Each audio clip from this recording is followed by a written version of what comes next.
Pooey. Alright, to the Q&A room. Music is still going, hasn't ended yet, but hey, yo. To the Q&A room. Here we are. Oh wait, that's Mr. Sakai. Ah, shit.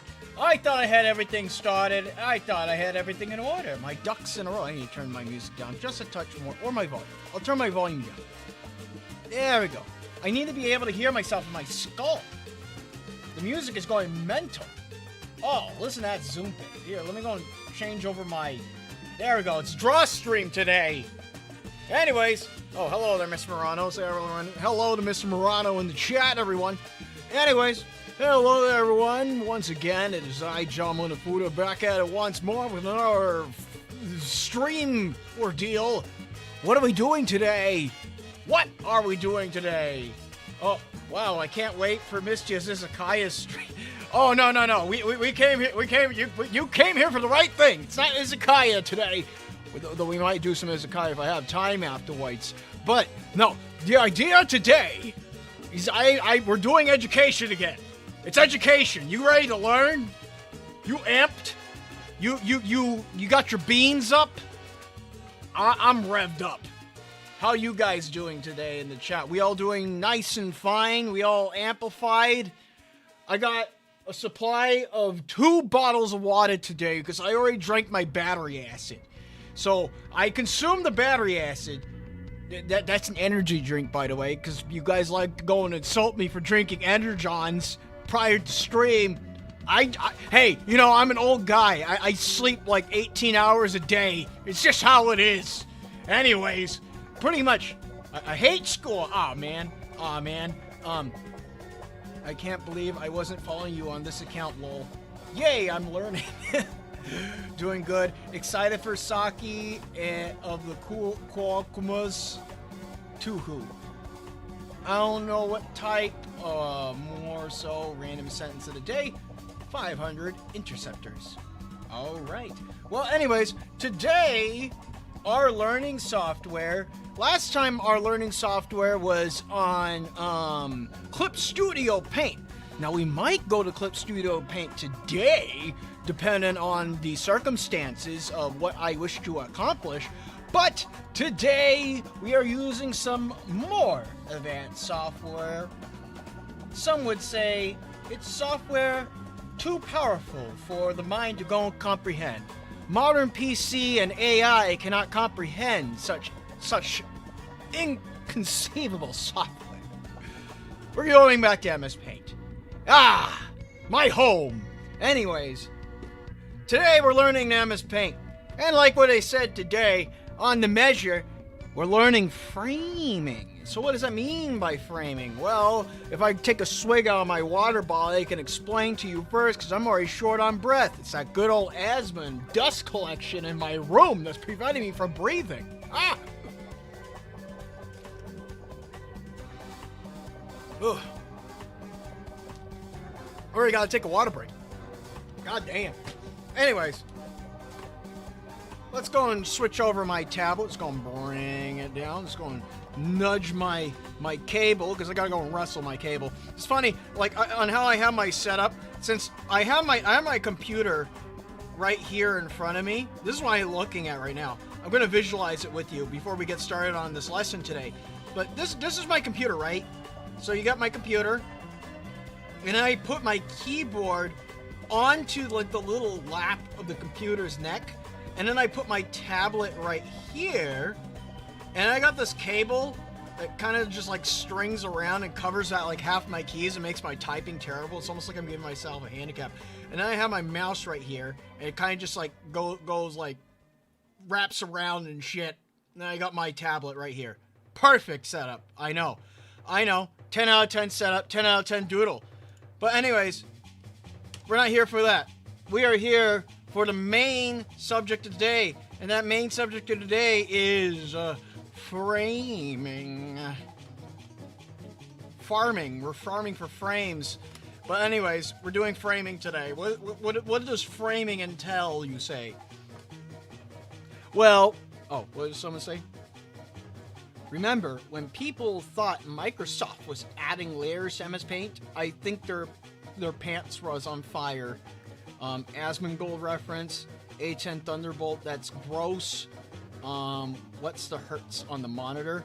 I don't know. All I know, it says it's HDMI. My monitor is like over 10 years old.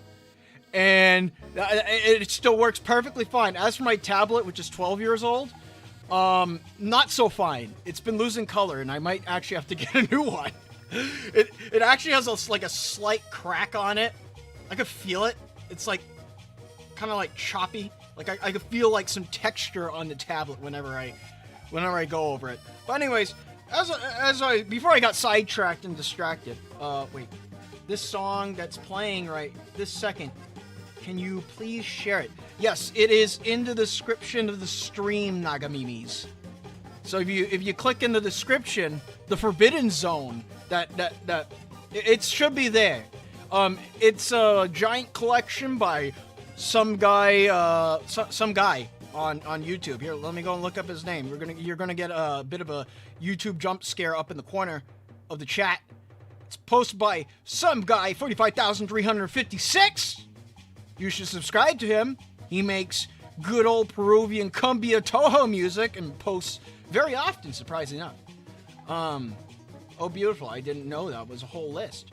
Exactly. Yep. It's good vibe music. I just use it as my stream background music because it fits my personality. Anyways, I'm still getting distracted, Makeda. Anyways, what is the definition of what is a frame, you may ask? What is the framing that we are talking about today? Well, today we're drawing Touhous, so we're going to focus on the female frame. So female framing for Touhou characters. And obviously there's some rabid individual inside the chat that really wants me to go and draw Saki, horsewoman. So, Peter, the horse is here, and so I need to go and import that into my stream. So you're gonna get a Saki jump scare in 3, 2, 1. Saki jump scare. All right, well, I'm just gonna shrink her. So I need a reference. I'm just gonna put it over this Tipsy. I'm gonna flip her too. How do I flip her? Transform. Flip. Horizontal. Horizontal. There we go. We're going to get a tiny Saki in the corner of our screen for today. Because we're going to be drawing some Saki. Yes, we're going to draw some Saki. Anyways, so we're going to go and just base that off of her. She's a fairly normal sized woman. She's not like a loli or a gigantus woman. She's fairly normal girl. All right, so that aside, what is framing? Framing is practically the building blocks of what you use to go and draw a character. So, for example, if I were to draw a stick figure, we'll just do like the most basic thing ever. Right? Stick figure. Oh, yeah, a stick figure guy. He looks kind of like this. It's just, you just draw like the head, and then I draw the torso, right? Yeah. Yeah. I draw the hands. Oh, wait, that's a horrible looking hand. Oh, no. Everything's falling apart. Whatever shall I do? If only I knew a way on how to go and place my body parts and limbs in a proper position prior to making the drawing. Well, that's what we're going to learn today. We're going to learn that. Last time we learned about arms, legs, and bust. That's the head, by the way, not the booba. Today, we're learning about the full character. So that means we're taking the hand. So we're taking the hand. We're taking the foot.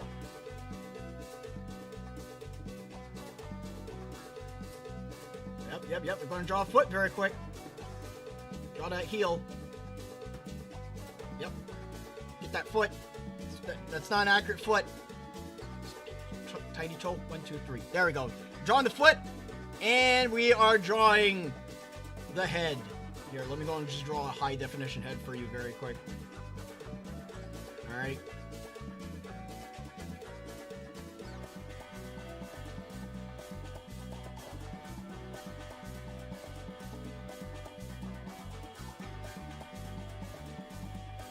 Yep.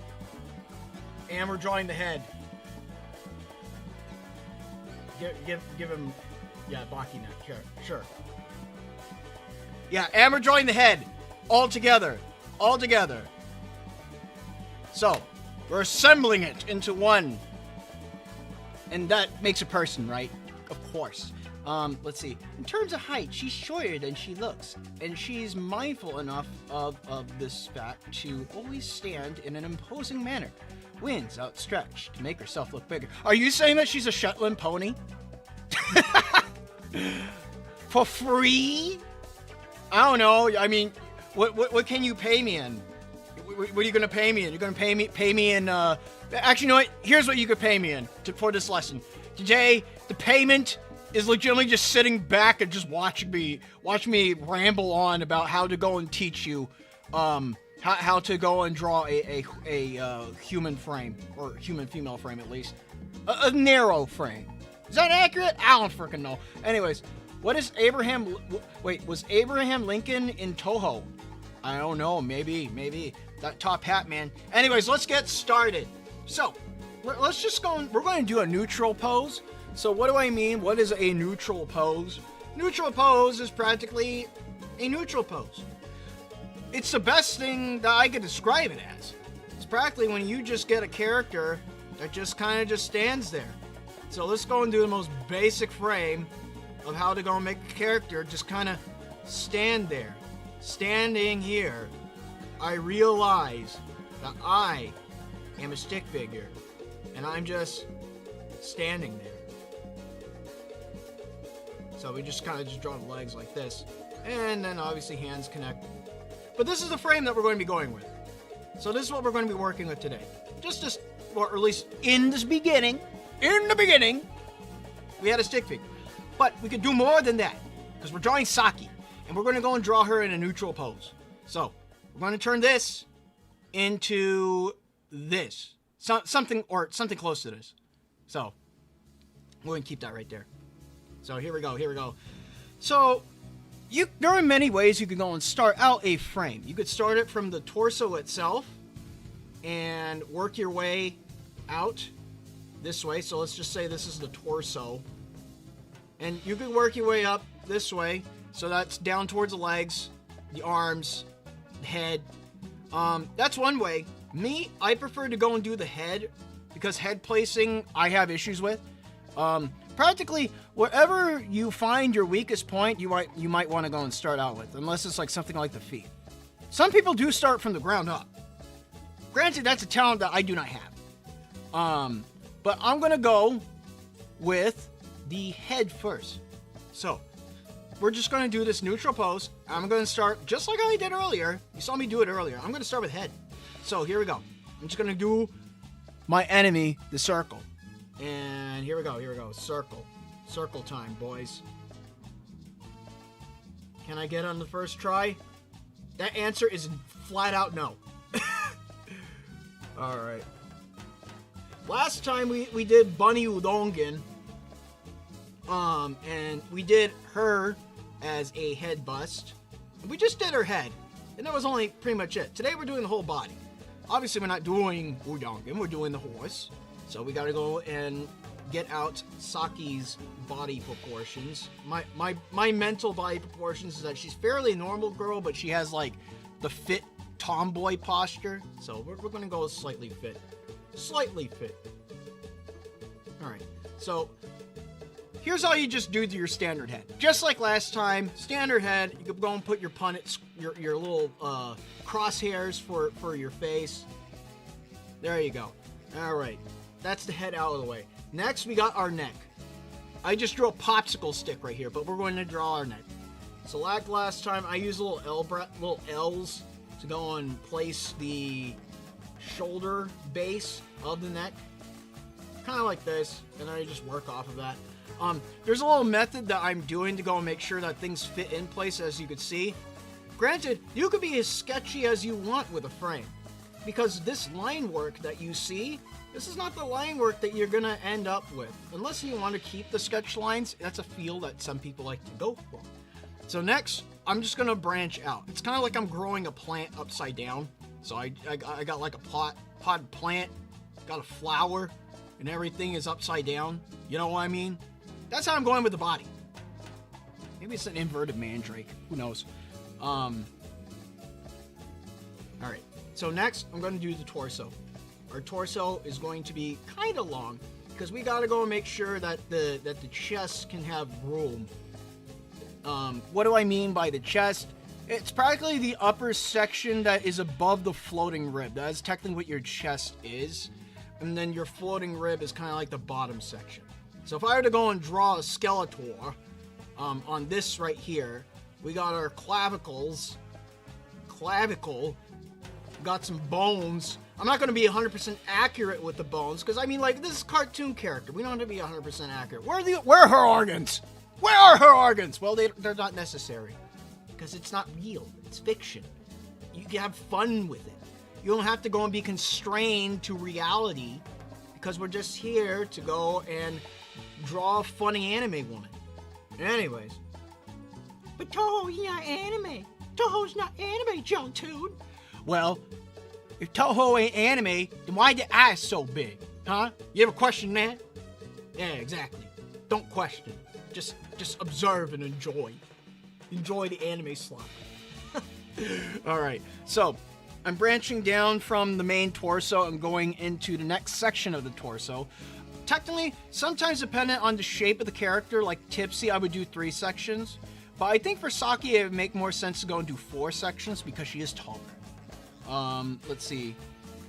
Sitting back and watching you in this economy. Stupid theory, Ippo Makurochi was in Touhou. Oh, okay. Yeehaw. Not since the incident. Oh, wow. What a turnout. I wasn't expecting this kind of attendance for a birthday stream. Whose birthday is it? Is your birthday, Inquisitor Senpai? Not my birthday, obviously, but someone's birthday. Every day, some days, everyone's birthday. Oh, you're going with the meta argument. Every day's your birthday. Every day. Actually, no. It's 5 o'clock somewhere in the world. That's better. That's a better analogy. How do you draw dino nuggets? It's urgent. That is just an outline. So drawing dino nuggets is very much just. You gotta go in one stroke. There, dino nuggy, obtained. Anyways. Alright, so, now like I was saying, branching from one to the next section, I'm going to go and give her 4 sections for her body. Her body so she can move it freely.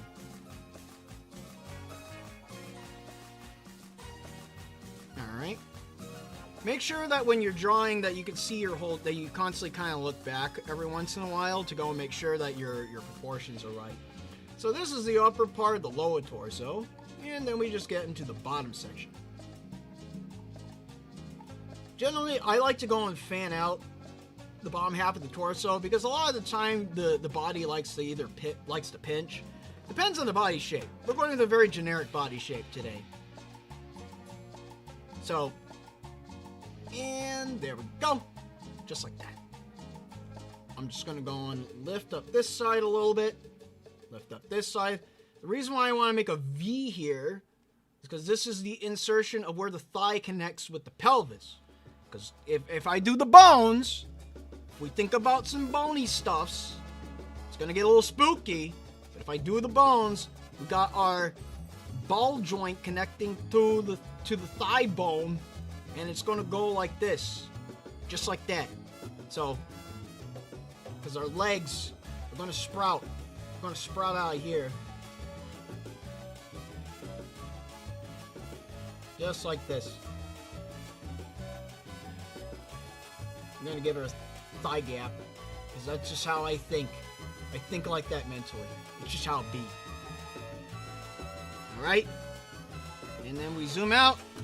We got our standard torso set up. I might need to squish her down just a little bit because she is short. So if you want to just change your height on a character, this is like, just kind of just do this. Do a little tippy tap. By the way, I'm not saying I'm a professional when it comes to teaching. I'm just demonstrating on how to go and like do things kind of easy. No one ever said doing art was easy. It's a difficult process. You gotta learn. But if you want to participate, like I said, I think I probably should have mentioned this earlier. But if you want to participate, you can by just pulling out a piece of paper or and a pen, not necessarily a pencil. I mean, you can, but you can participate by grabbing pencil and paper and or pen and then doodling it and play catch up. Anyways. Wait, I'm actually learning so much from this. Of course. Yes. So now we have our standard torso. Now before actually, do I want to go down to the legs next? Do I want to continue on with said leg work? I think I might want to. I'll go and continue with the leg work. So just like last time, what we did with our legs, I'm going to try and refrain from doing some copy pasta because we're trying to do it pretending like we're on a piece of paper. Even though I am on a digital project of digital advantage, I gotta go and advise for the people that are stuck to pen and paper and do not have the autistic capacity of Control Z, which cripples me.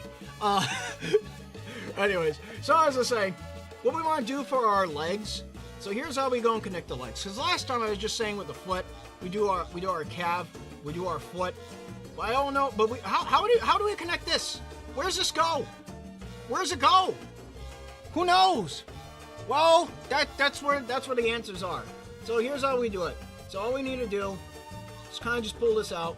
Kind of just like draw like a little like a square right here, like a little. It's rounded off at the bottom, and then you just kind of pull it down. You pull it down, and then you cap it off. Right about there. Look at that. Look at that. That already kind of looks calf-like. It's a calf. Yeah. Now, we got the heel. Heel's going to be next. So we got to go and draw that shape from last time when we were drawing. It's like a little trapezoid shape, or you could use a cube. It could be a cube, or it could be a trapezoid. Your choice. Because regardless, it's going to turn to a foot. So, for the posing, I'm going to do slightly elevated, so like almost like a... People like to go and do this with the feet, where they like pose it down, so you get like a slight fisheye look. I like to do that, but that's just because it shows the top of the foot. Granted, that doesn't make any sense, so I'm going to, for the sake of it making sense, a little bit. I don't go too hypocritical, only slightly hypocritical. But I want to do it just like this. I'm going to go and angle her feet inward just a little bit. Drawing the toes is not entirely relevant. Entirely relevant. Oh, I almost messed up with that word shift. But generally, this is just so you can go and place your feet correctly, especially when you get the shoes in there. Because if you want to go and get some good-looking shoes that match with the contortions of the feet, yeah, that's what you want to do. You want to go and make sure that everything kind of just rounds in, you know. Anyways, all right, on to the next leg. So what we want to do, we just want to go and connect that. I'm going to go and speed line this one because I already know how to do the mental framing.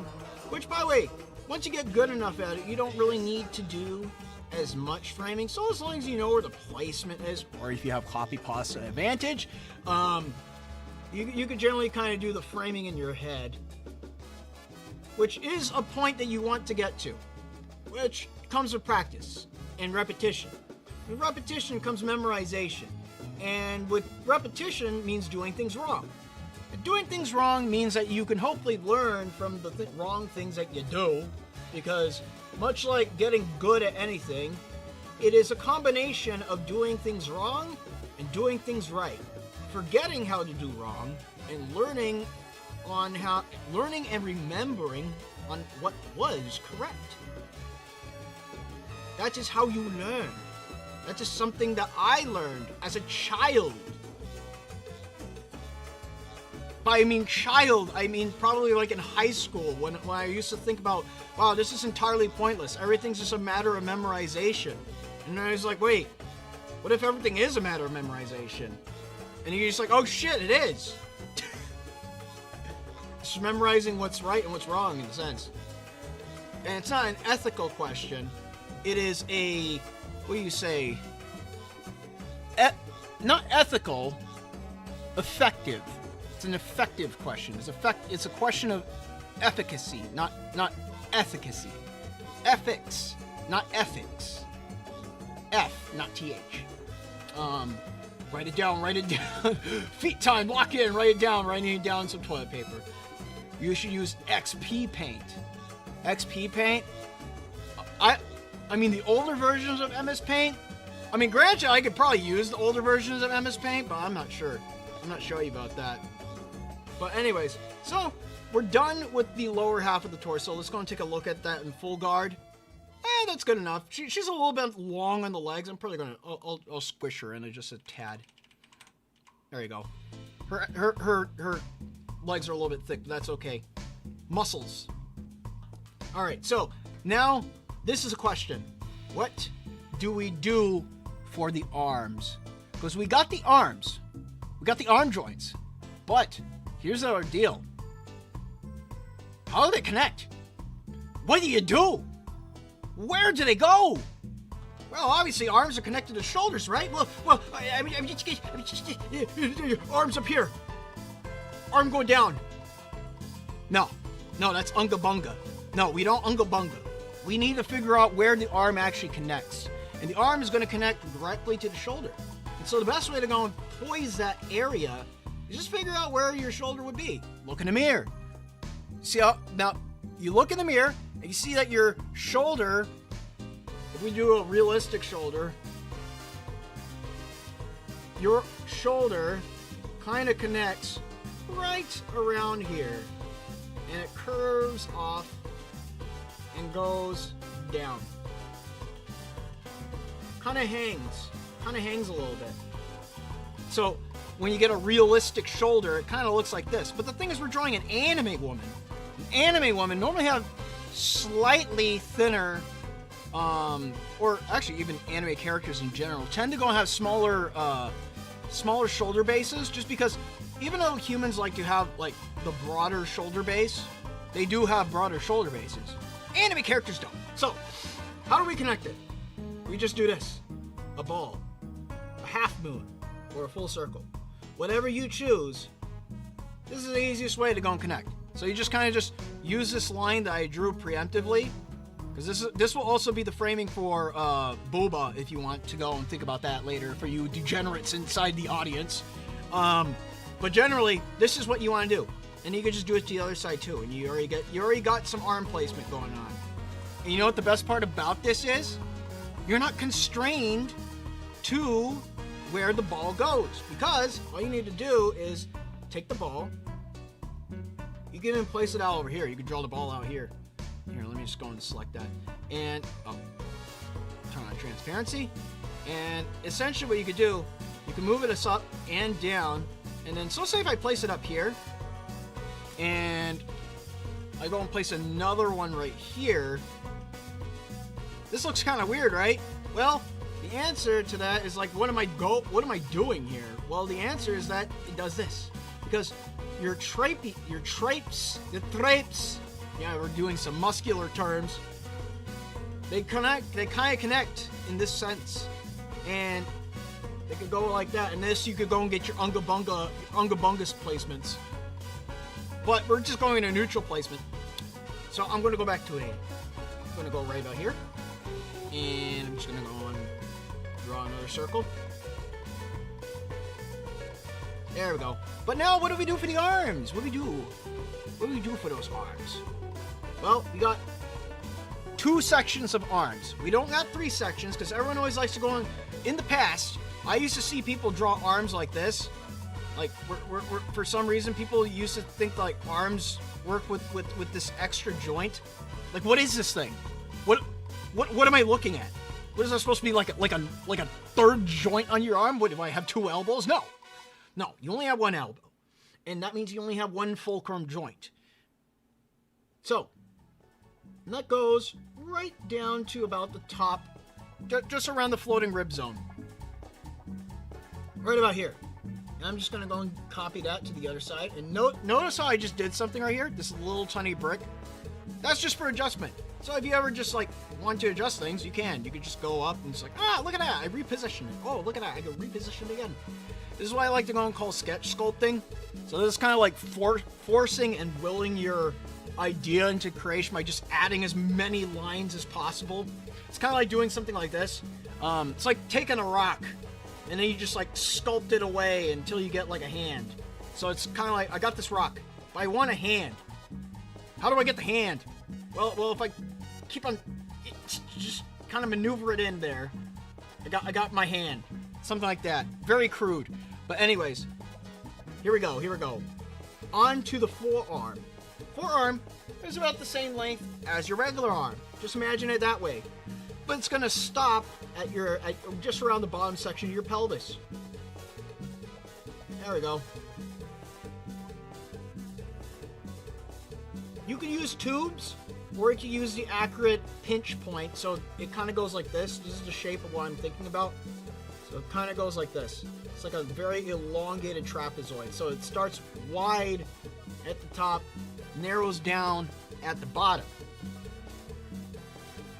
All in all, if you also want, you could also do this, where if you're just drawing at a neutral pose, you could just draw a very long sleeve, and then just find the sever point and just kind of mark it off right here, using that little sculpting method.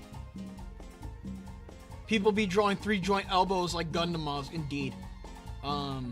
Came back, was here, La Saki Hell, Yasaki Bros 1, new tech discovered.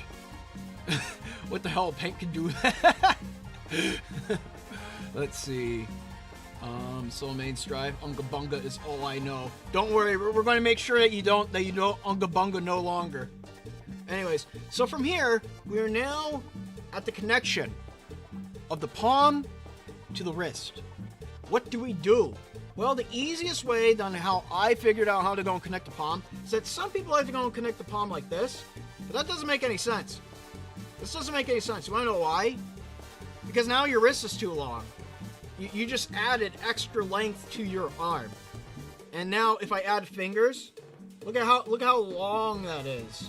Look how long that is. It's like I'm making an orangutan woman. Nah, we're not drawing Sun Baiton. We're drawing a horse. We're drawing horse woman. It's like Uma Musume from Pretty Derby, but in Touhou form. And cooler. But anyways, this is how you would connect the arms, the hands to the arms.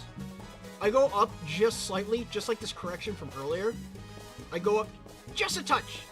I go right about here, and then I draw my hand, my bread hands. Because we remember the bread from last time. And we could do it like this, or we could do it flat. I'm gonna go and do it turned just slightly, because last time we learned about how bread works. So I'm just gonna go like this, and I'm just gonna go and draw those fingers. I'm just gonna go and draw them fingers.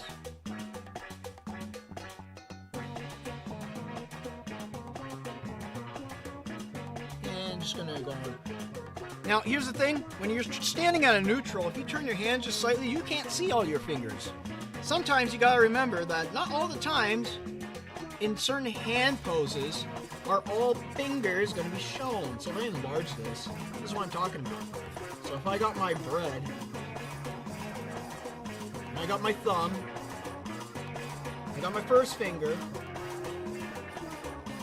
right around here. Remember, all fingers go in 3 joints. This is a little bit of a spidery hand. Maybe I'm drawing what do you say, Yamame's hands, who knows, or salad fingers. But anyways, technically your fingers are kind of going to naturally curl in a neutral pose, because everyone's hands are kind of just like kind of curled in, so you're not going to see all the fingers. It's going to be kind of like this. And then maybe if it curls in even more, maybe you could just do a little bit of pinky action. You know, like sticking your pinky out kind of a deal. But anyways, I'm going to get rid of that hand. And I'm going to get rid of this little arrow.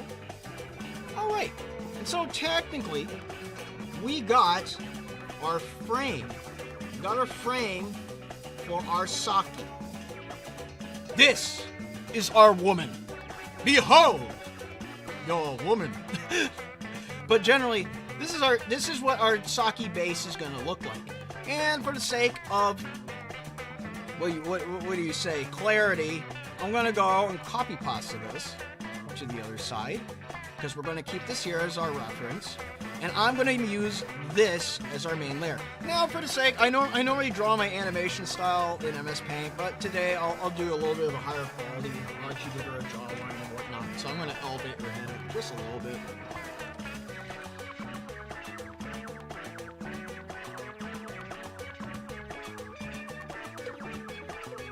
I give her a soft face.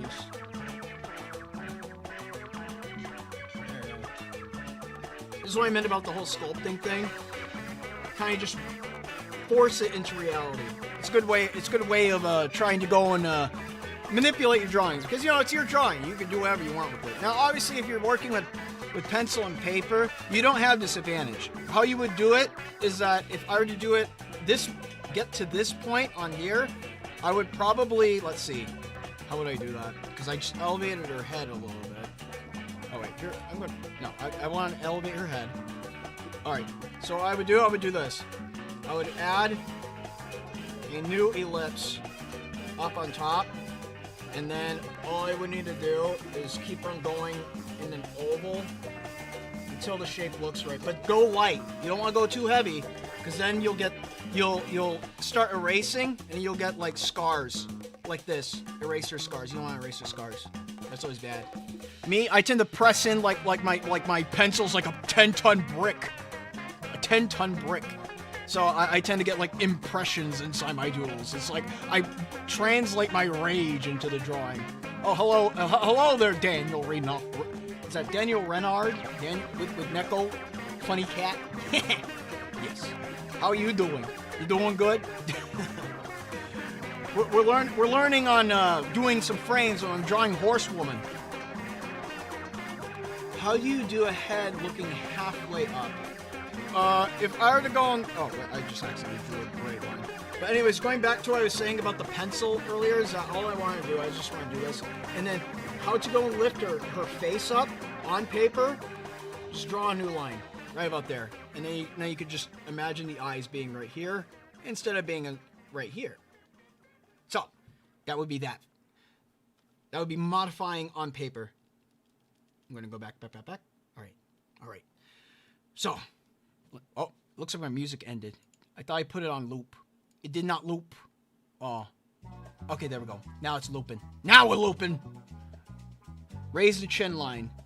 How would I... Oh, so like if I want to make the character look up, making a character look up in this direction, all you would need to do is... Based on, granted this is just for framing, but if I just want to make the character look up, I just do this. This normally does the job. Wherever your crosshairs go, that's normally where your jawline and your face line is going to follow. So if I were to go and do like the full setup for a head, like doing something like Loomis method, like where you draw like the legitimate like full sculpting of the head, like we're talking like something like this, like where I'm drawing like the full jawline and everything, and you got like the nose, and you got like the 3 lines of the head, and then the sculpting. See the sculpting section. You want to do like the back of the head, so it's like another line. Then you want to go and do like the framing for the eyes, you know, like that kind of a deal. We're not doing that. But generally, if I just want to make a character look up, it is not that hard. It's really not as hard as it looks. All you need to do is not erase your entire drawing, but you just need to simply lift your crosshairs. And then if you want to put the lining for the top section of the eyes, kind of like that, and then you can just use a little bit of foreshortening to go and get the face to look up this way. And then your mouth is going to be right here, and then normally I would say draw the jawline, but the jawline sometimes is not really that attractive, at least in anime world. Are you drawing with a mouse? No, I'm using a tablet.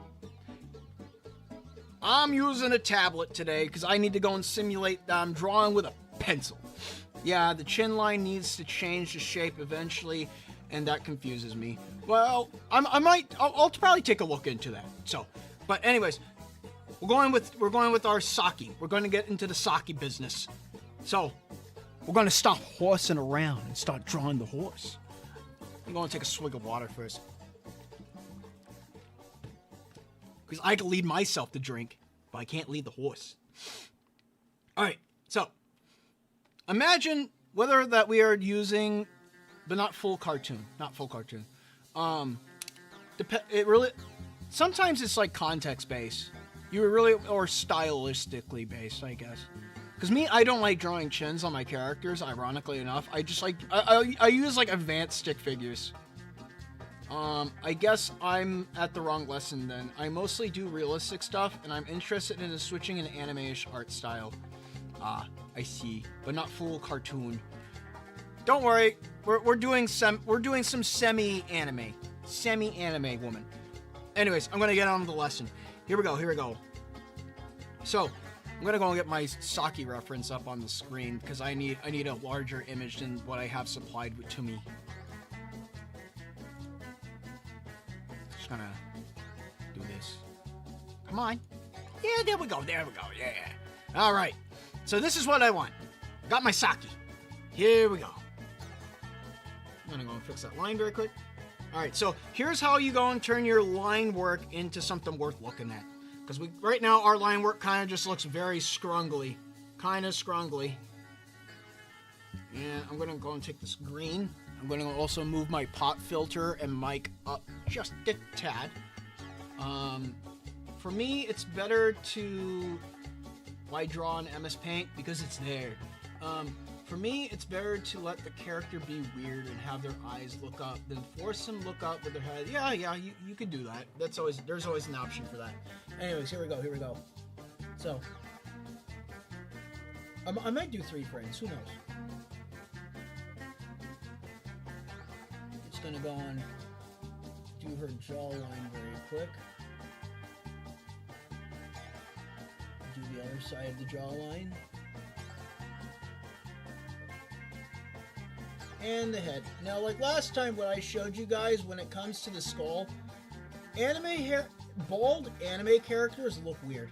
I'm just gonna say that. Bald anime characters do look weird. And the only reason why is because of their big heads. They normally have big heads. It's just how it is. Yeah, you can have anime characters with normal size heads, but a lot of times we like to increase the size of the head because it's cute. And it's normally corrected by putting hair over it. Hair normally makes up for all that weird stuff and makes them not look like aliens. So next thing, Saki has some regular old ears. She doesn't have horse ears. She has regular ears. Fun fact of the day, did you know that Big Mike has 2 sets of ears? There you go. That'll weird you out. Not only does she have cat ears, but she also has human ears too. So we're going to go and draw her ears right around here.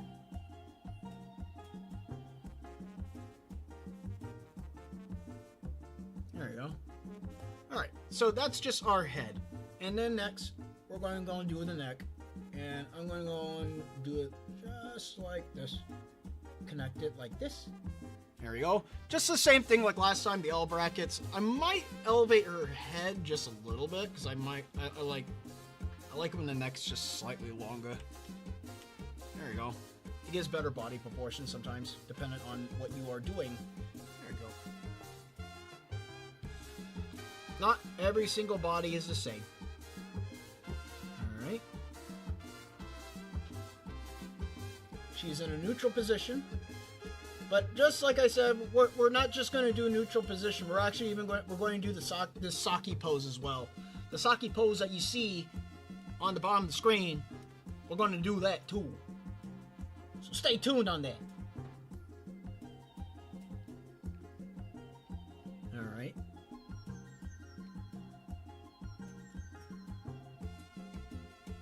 And we're going to just do a little bit of this, a little bit of that.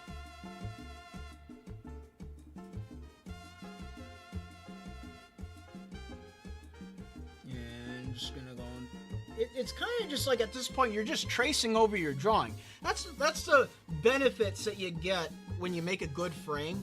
When you make a good frame, you do get the benefit of just having like a little bit of an easy cruise time going over your previous line work and then just kind of just connecting everything together. Sometimes it's not 100% perfect, That's what we try and build towards. We try to build towards getting things looking better than they did previously.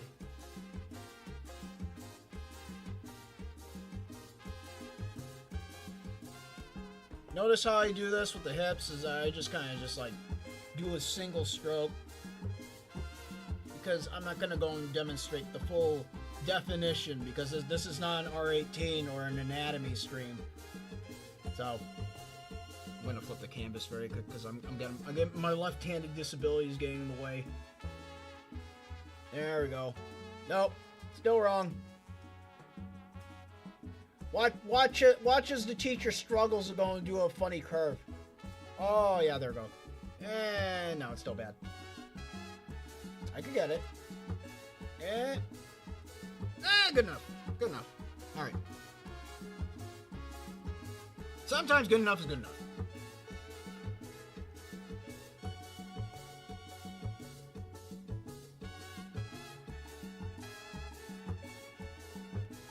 All right.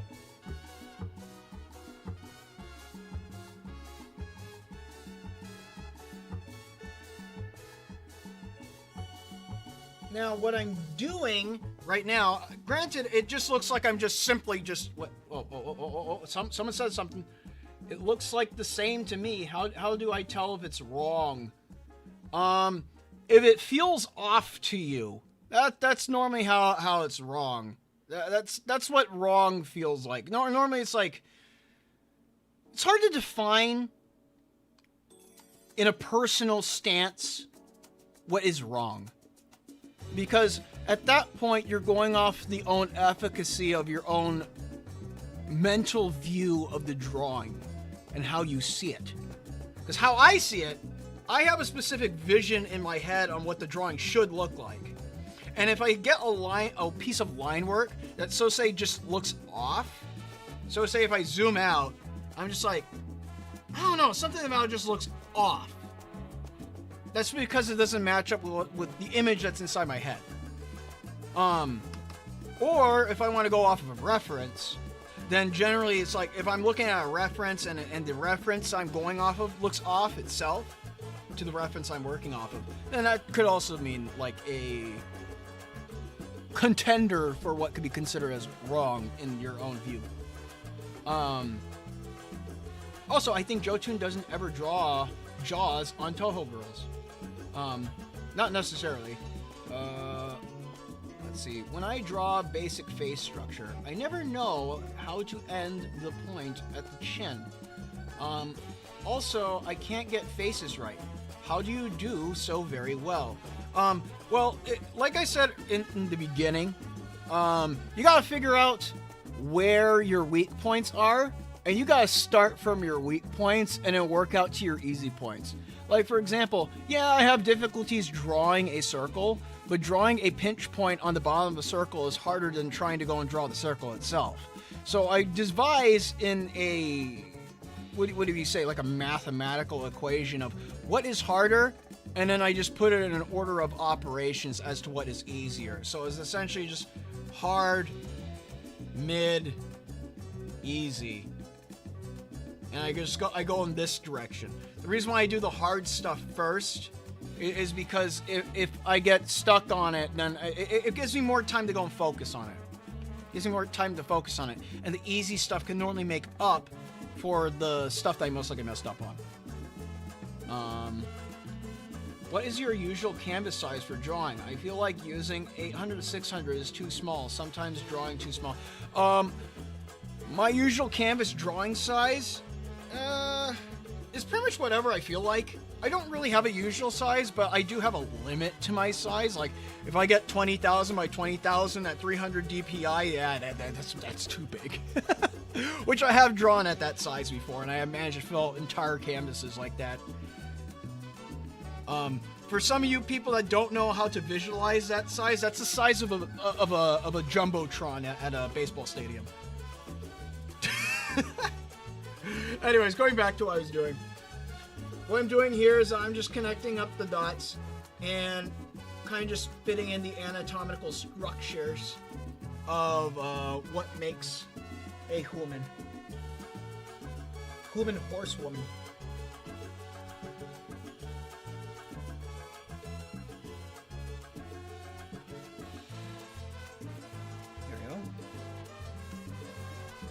like I said earlier, also with the hands,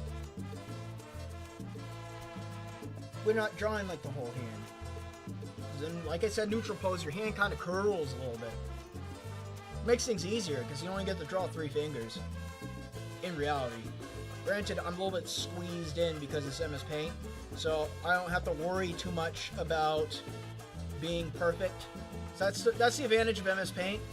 It doesn't make you overcomplicate yourself with layering and having to deal with opacity or line or layer arrangement. That's why I work in MS Paint a lot. Just because it's easy. It's easy. It makes, or should I say, it undercomplicates things. Undercomplicates things. It's actually not that easy to draw in MS Paint. Alright, now with the feet, same thing like last time. We go and get our shape. Get the shape of the foot. I'm going to go and do the ball. I'm going to go and change the angle of the feet, though. I'm going to go outwards instead of inwards. There we go.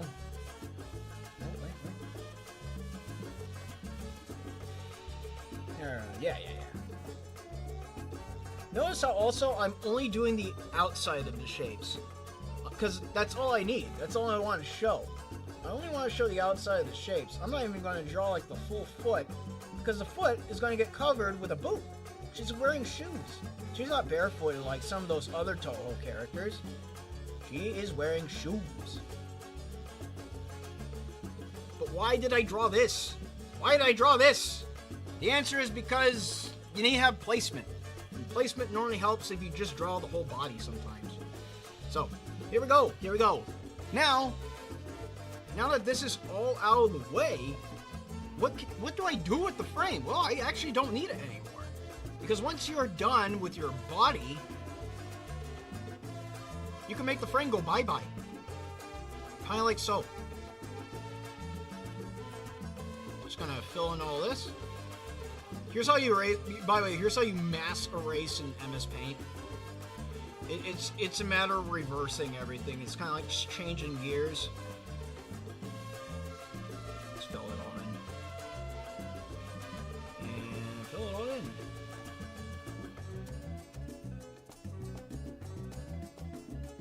Those ears as well.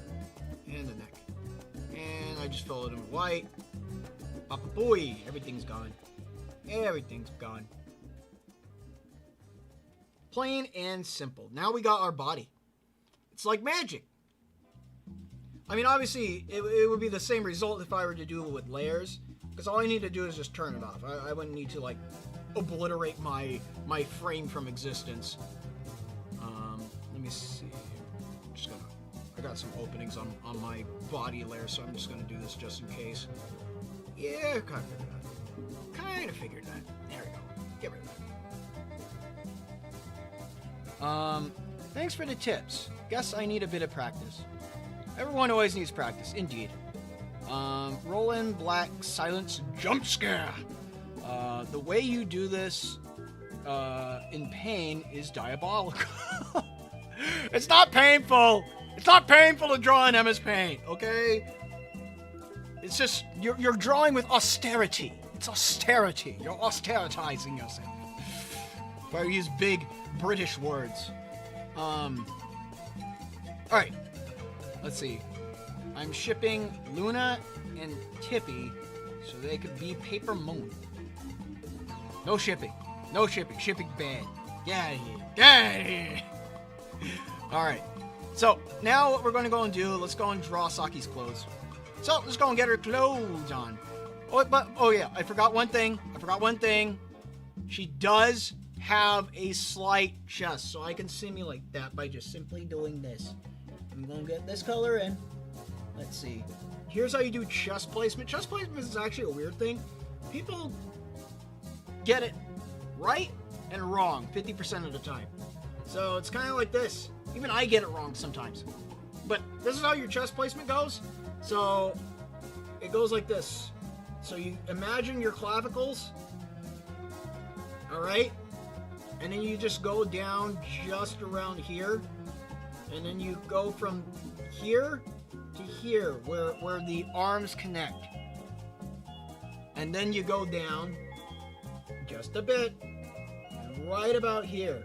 This is your, right here, very important. This is your booba zone. This is the booba zone. This is where the booba goes. And generally, some people, they like to go and put the booba up here. Like it connects up here. That doesn't make any sense. The reason why it connects up here, because if you look in a mirror, that's where it connects on your own body. And by the way, that's the easiest way to go and figure it out. Sometimes you just need to look in a mirror. And I'm not. And here's the thing. Well, no, I'm not saying. But what I'm saying is this: if you feel like you're getting stumped, you have your own body for reference. What do I mean by that? So I'm drawing a hand. I don't know how to pose the hand. I can't find a reference for the hand. But I do have two hands connected to my body, a left one and a right one, unless you're some Alamau. Just like feet. I have 2 feet. But if I want to change that angle, how do I do that? How do I pose it? Well, I got a full body mirror in my house. I'm very sure that you guys probably have a full body mirror in your house. Or something to go and mirror or take a reference of yourself. That also includes taking, wait for it, photos. I'm trying to draw a smartphone very crudely. This is a horrible smartphone. You know what? Fuck it. Dumb phone. Dumb phone. There you go. We're going flip phones.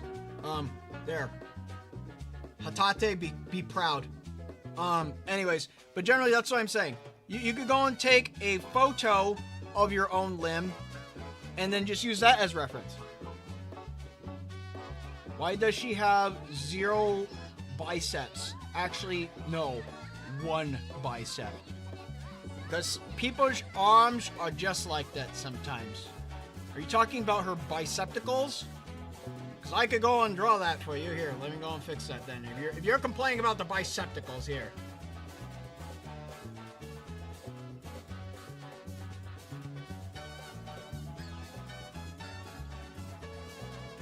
And if you want to increase the size, this is muscular stuff.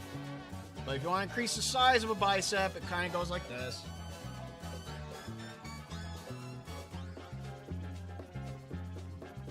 And then you gotta go and roll it over with the shoulder.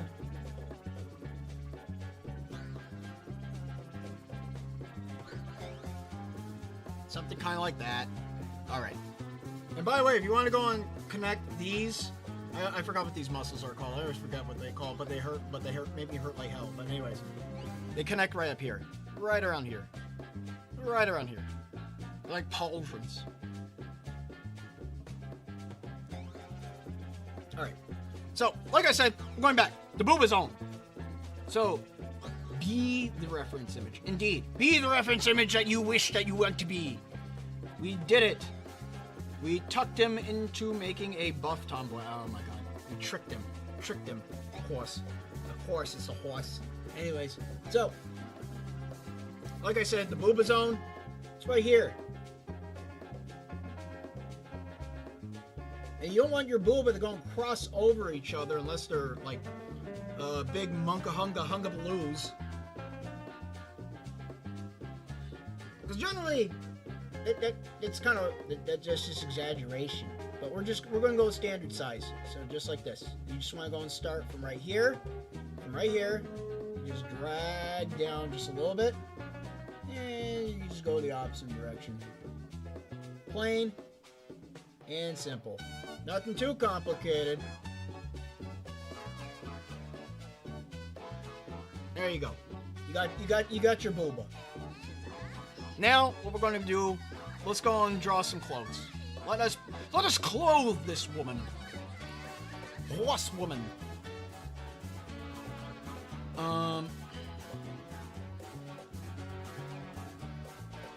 Let's see. I was always taught that it was kind of S if it's straight down. I found it sometimes helps. Local streamer found dead after talking about bobas in a YT stream. Oh man, we're going to get demonetized because I'm talking about an anatomical body part. Well, my apologies for drawing that specific body part. I guess. I don't freaking know. But anyways, let's go and draw some clothes. So, Saki's clothes kind of look like this. Let's go and put Saki in the chat. There, Saki's in the chat. Look at that. Look at that. Saki's now the chat. And we're going to draw this shirt. And I kind of just connect. She's kind of wearing Son Baiton's clothes, I realize. Or Son Baiton wearing Saki's clothes. Who knows? Or is she wearing them? Who knows? Wakaranai. There you go. Anyways. How do I want to do this? I want to do it like this. So I'm just going to go and do it like this. And we're going to go and kind of fill that in. Shoulders are kind of on the puffy side. I think for Zune drawing characters wearing European clothing, I think this is the latest when it comes to callbacks to that time era when Zune used to draw all of his girls wearing Gothic Lolita clothing. I wish that we have a new character that wears fluffy, frilly clothing. Yeah. I like the floofy frills. Alright. I might go over the green again in order to go and make the line work a little bit better looking, but yeah. Let's see. Her dress is asymmetrical and it's all weird, but we'll work with it. We'll work with it.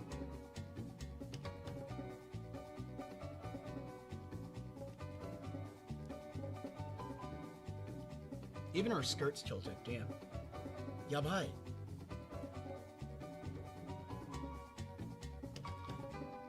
I'm gonna do like this. Now you're wondering, why am I drawing these weird why am I not just going straight across? Why am I not going straight across? Because I could just go like bam, bam, done. No. Because it doesn't fit with the curvature of the body.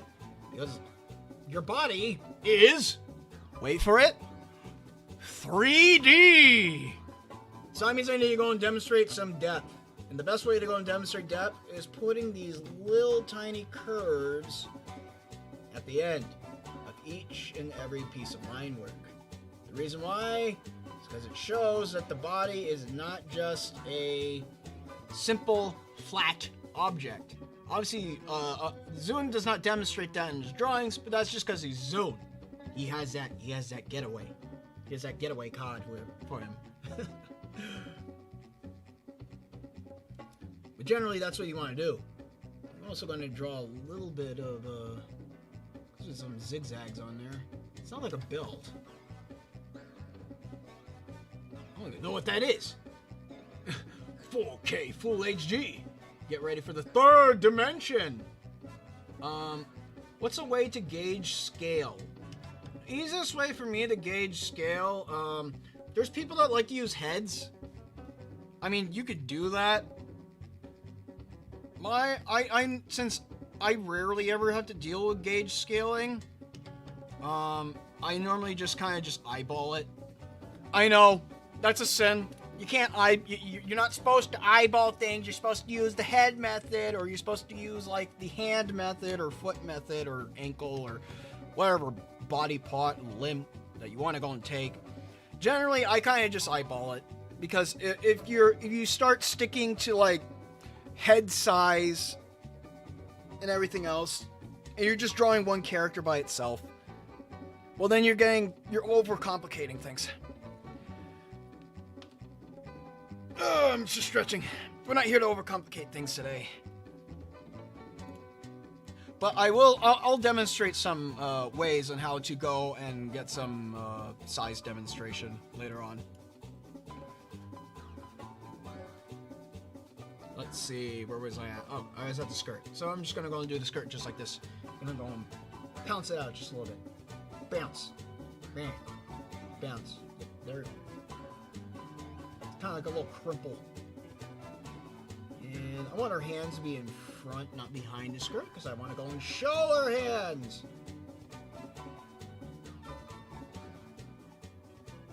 She has like a opening in her skirt, so it's kind of like this. I'm going.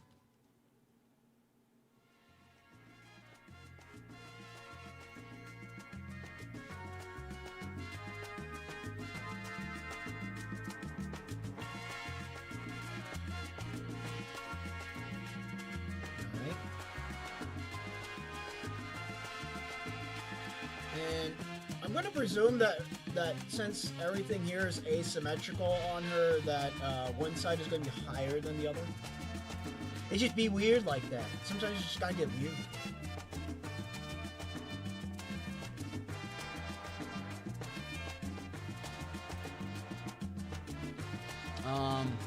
Jotun, Yo Wei Veng Gallivan. I don't know what that is. Chibi characters should not be 7 heads tall. That would be terrifying. The 6'9" chibi is truly a horrifying concept. It's kind of like whenever you see like what you say, those mascots. Sometimes mascots can be like that. They're chibis, but they're like forking massive.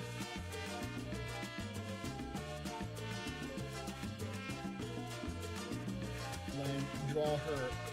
It looks like she has a pleated skirt under there, so I'll just do that. Let's see, how do I want to do that?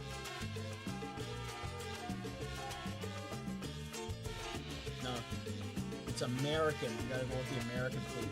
There you go.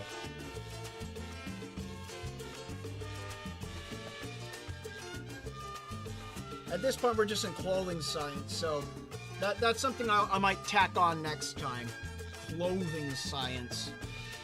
Science! Clothing science. Anyways. And then she got boots. She got them boots. Not with the fur, but with the horse.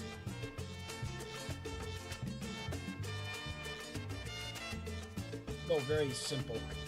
Simple boots. She doesn't even have like stirrups or anything like that. No.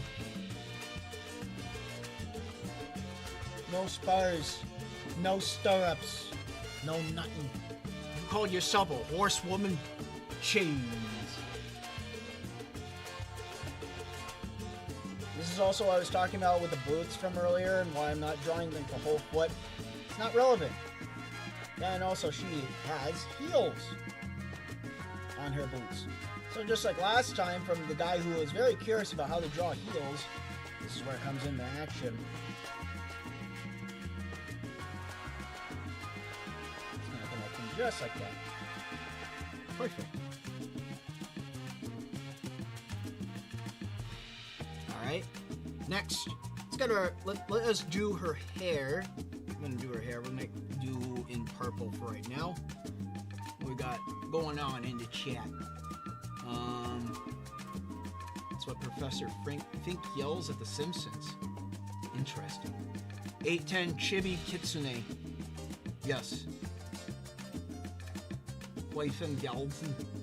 What with that bad the bad people and the mean words and the punching of my face. Alright. Let's see. Alright, so she has some interesting looking hair. I'm going to presume that looks like...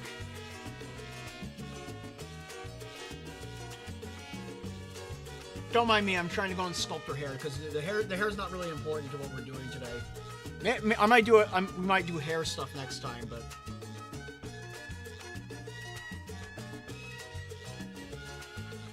It's kind of like this. Because of the horse. You know, like they got that mane.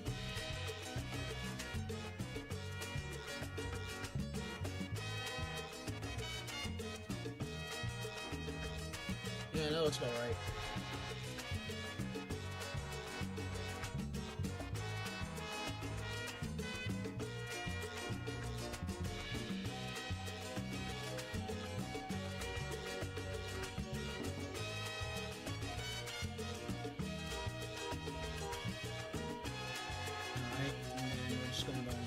Around.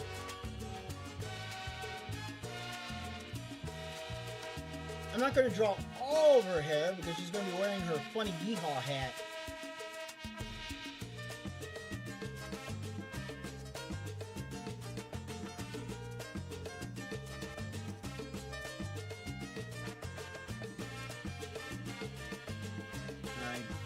bounced out one side a little bit too far. Let me make it even. Make it even. Here, if you're wondering, the framing of hair is a little bit different from the framing of the body, but it is still kind of in the same sense. I could do for hair framing now I think about it. But I'm not going to today.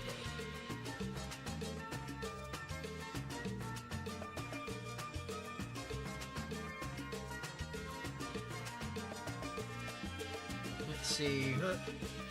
It's kind of funny, because if I can remember, Saki does have a tail. It's just that you can't see her tail because it blends in with her hair. It's kind of weird. Kind of weird how it works.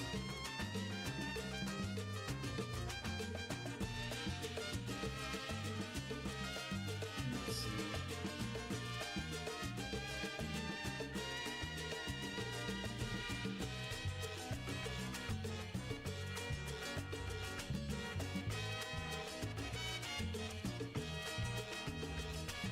Floof it. Make a little floofy. Alright. I'm just going to make these for just some detailing lines for shading. Easy shading. Alright.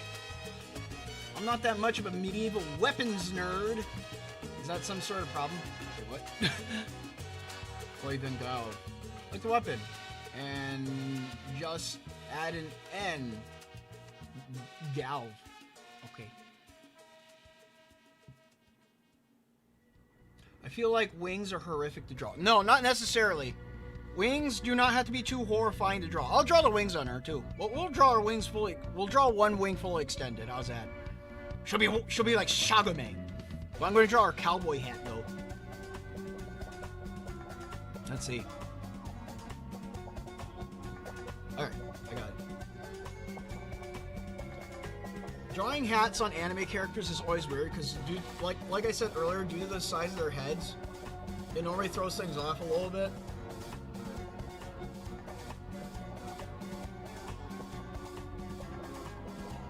But thankfully, if I made my head shape correct, or at least decently shaped, and not weird.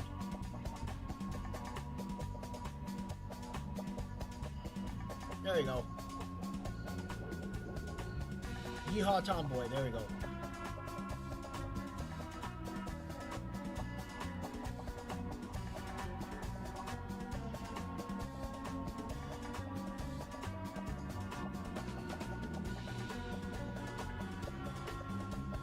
Yep. Alright. Just checking through. Everything looks good. Alright, now let's go focus on this because there's some funny zigzags here.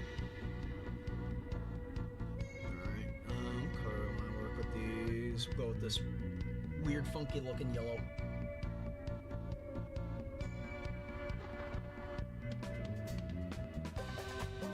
Yes, I am still following the curve, even though I am doing zigzags.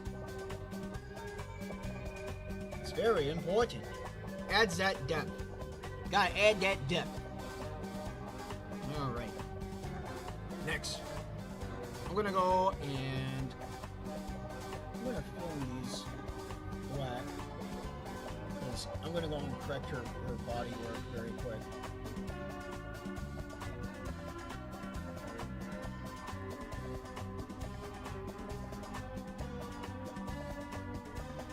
You don't necessarily need green line work anymore.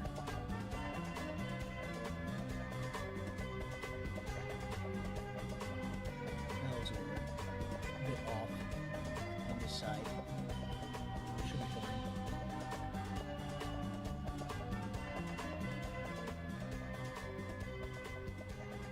Slightly musculature. Slightly musculature. There we go.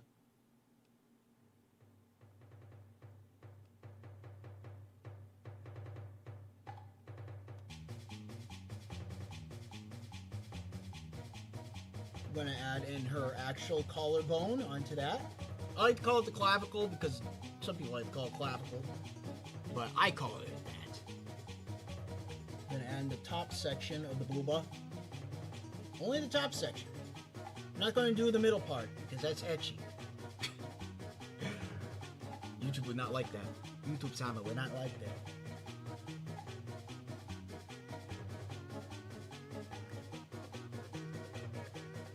There we go. Alright, now.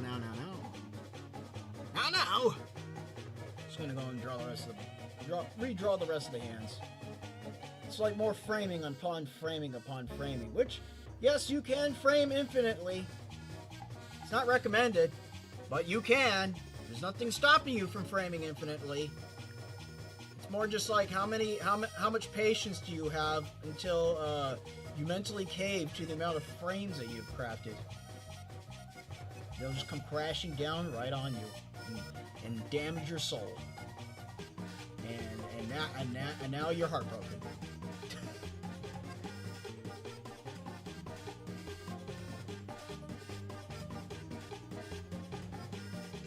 Your hands look a little scrunkly, but that's fine with me. Just for today. Your hands can look scrunkly.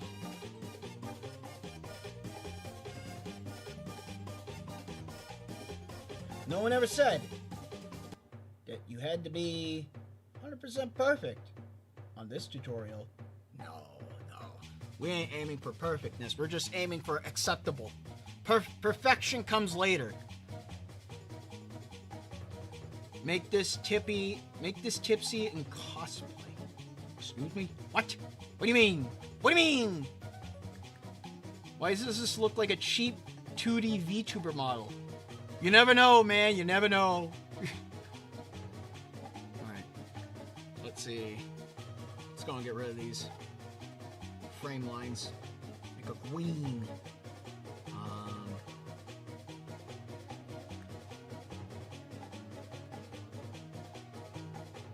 Oh, yeah, one. Quick. There we go. I might want to go and erase the bottom over here. Or reconnect that.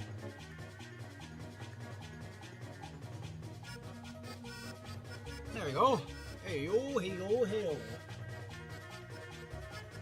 There you feel that? There's a hair on my finger that was throwing me off the entire time. Jesus Christ. My hair is annoying. Alright, just gonna get rid of that. We can get rid of all occurrences of the green.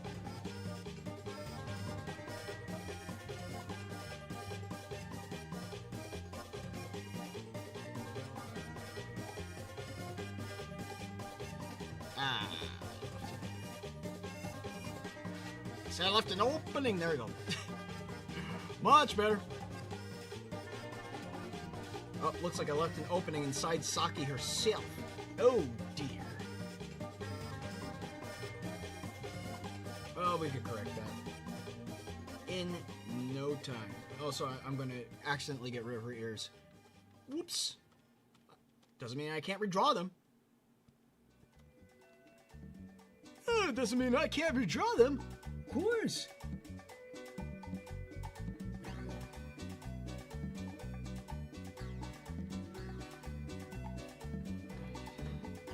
Much better.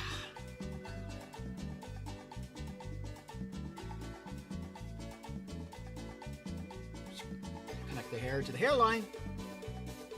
At this point, we're just into minor semantics of the drawing.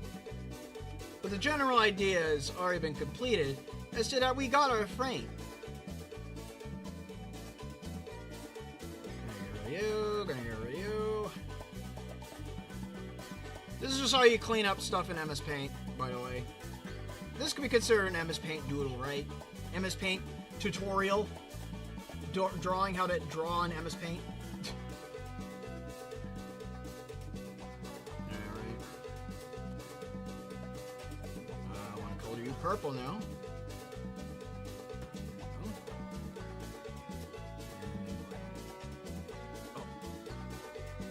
Color you white. There we go. Nope, wrong color. Ah, too far back. Whatever. Whatever. Nope. Okay. Yeah, boy. Oh.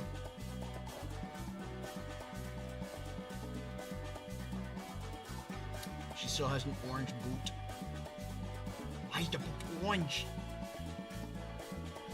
Would you ask? Nonsense. Alright. There you go. You got yourself a Saki. I'm not going to color her in right now. I might color her in later. But... oh, yes. Last things last. Crosshairs. Of course.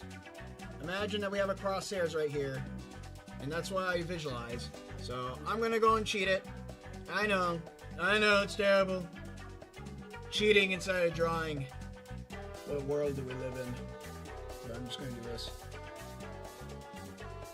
You ever get that one guy inside art class that just likes to draw anime eyes and they only draw like one single eye? And then you tell them, well, why don't you go and draw the other eye? And then they have like a mental breakdown as a result of not being capable of drawing two eyes at the same time. That's me!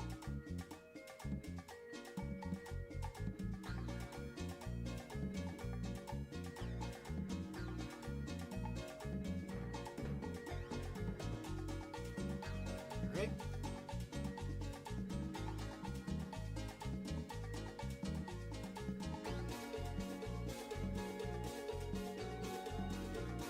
Locking in. There we go. That looks about right. I'm just going to make it a little bit longer.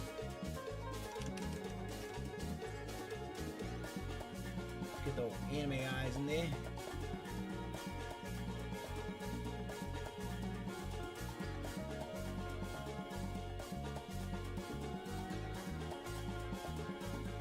I'm going to go with these types of eyebrows. Copy paste. Flip and rotate. Woo, look at that.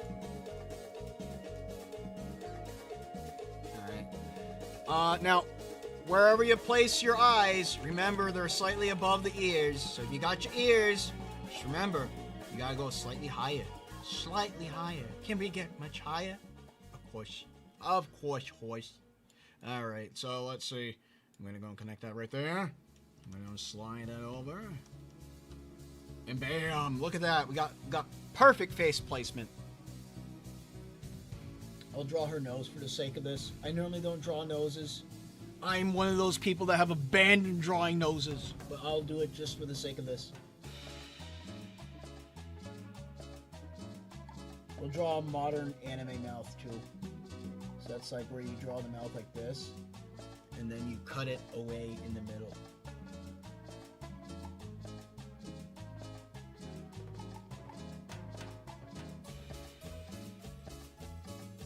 Bada boom. A bada bing.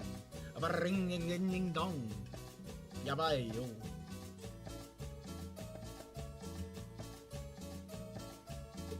Oh, oh, oh.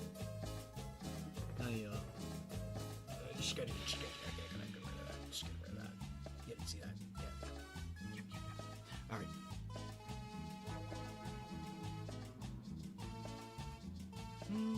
Should I keep that? No. There we go. Perfect. We got our Saki. We got our horsewoman. So whoever requested horsewoman in the past, I hope you're satisfied with horsewoman. I'm going to go and fix her mouth. Because that green was still there. And I wound up erasing too much off. At least I didn't decapitate her on accident. There we go. Horsewoman! And someone said that they wanted to go and see wings being drawn on her, so I will do that very quick.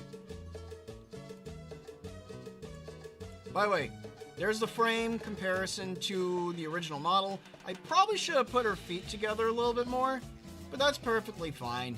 It's perfectly fine. This is just for the example of what we're working with today. And what we got that. Holy Saki. Saki the horsewoman from Touhou Project. Oh, that's not what I want. That was a duplication glitch. Don't ever hold shift while dragging stuff around in MS Paint. You'll get weird shit. Weird shit happens. Alright. Alright, so we got some space around here. Let's go and draw some wings. So, someone wanted to know about the anatomy of a wing. How you draw a wing on a character? Easy. Easy peasy. So when looking at a burb wing, here's how I do it. You don't even have to do the actual full wing anatomy. All you need to do is make sure that you keep your sections in line. There's one big section right here. It ball joints off and connects to the next section. Goes like this. Kind of dips down a little bit. And then it kind of wings out like this. And then, right? And then goes down. That's technically a wing shape. Algitor! Instructions unclear. Drew on IKEA Swedish meatballs. Biblically accurate advanced stickman. Indeed. So generally, from this framing, I would just go and fill in the rest with wings. So I imagine it like this. So you start out with the longest wings out at the tip, and then you just kind of follow it in like this. And they kind of go in till they hit like this little fold point right here. And then from right there, then they kind of just go like this. There, you got burb wing. Oh boy, I thought the chat is dead. YouTube is just dying. Oh man, that sucks. That sucks, A10 Thunderbolt. I feel sorry for you. Anyways, generally that's some wing stuff. But you want the wings to be folded in? Easier. All you need to do is this. They go up, right? And then they curve. Wait, here, let me do that again. Go up, and then they curve, just like this. It's the same shape, but it's condensed.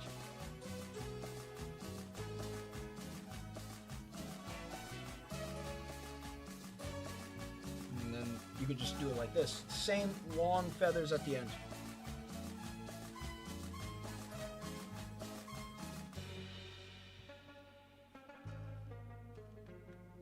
See, now you got your basic wing shape. And just like earlier on how I showed that little connection point, that connection point's still there. It doesn't go away. You could hide it a little bit, but it's still there regardless. And then you just draw the inner loop of the wing.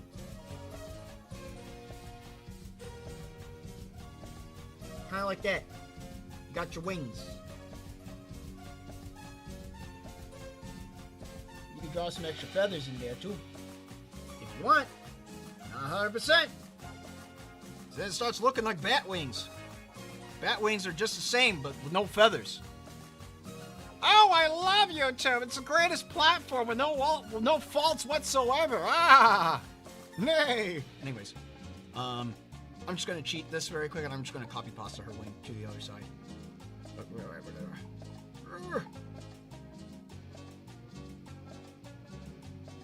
Left-handed disability is blocking my view. There you go. Copy pasta to that. Flip horizontal.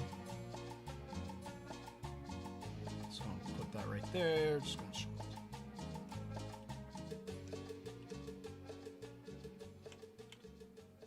There we go.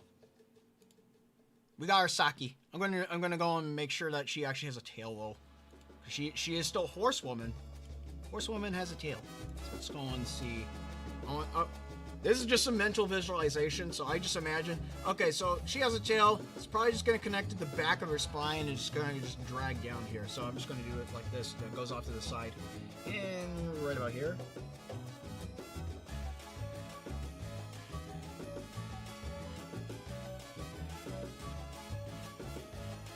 There we go. Easy. Easy.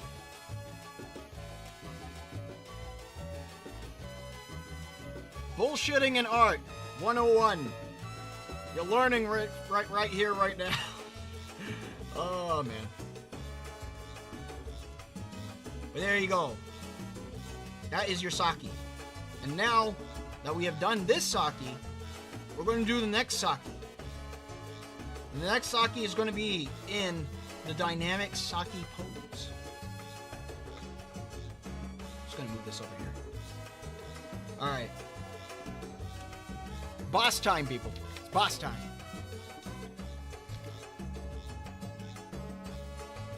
But very quick, before we get into that, I'm going to take a quick break. I'll be right back. Be right back. Stand by, everyone, stand by. Because we're going to get into the Saki very soon.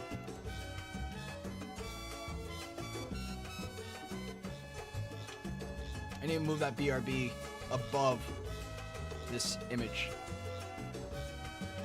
There we go. There we go, much better. BRB!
Oh, okay, we're back. Back to the tablet. Here we are, here we are. Hello. What has Joan Tune drawn so far? I've drawn a Saki in a neutral pose. But now we're going to draw Saki in her Touhou 19 pose, as you can see down here in the corner. So I'm going to go and, in fact, let's see. How am I going to visualize this? Because I flipped her around. Now she's in the opposite direction. Jotun jump scare.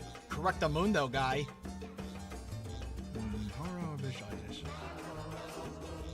Whatever. I can do it.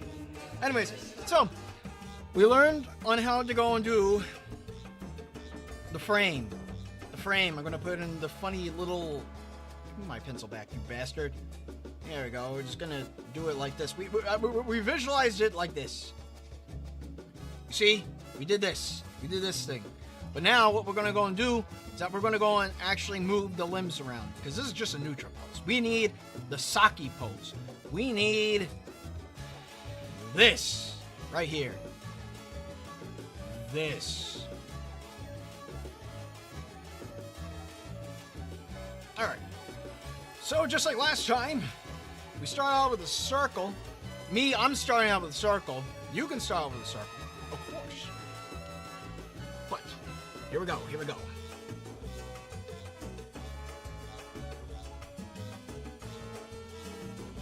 So I'm just like last time, start on the circle. But this time, I'm gonna go and take my crosshairs, and I'm gonna direct the force of the crosshair going this way. Because the horse, she's gonna be giving you a hug. She's gonna be giving you it this way.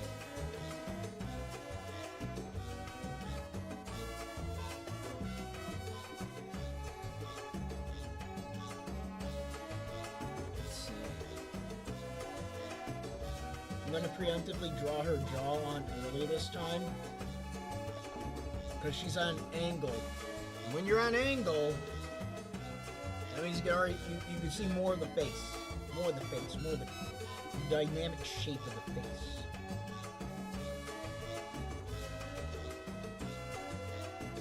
Plain and simple jawline.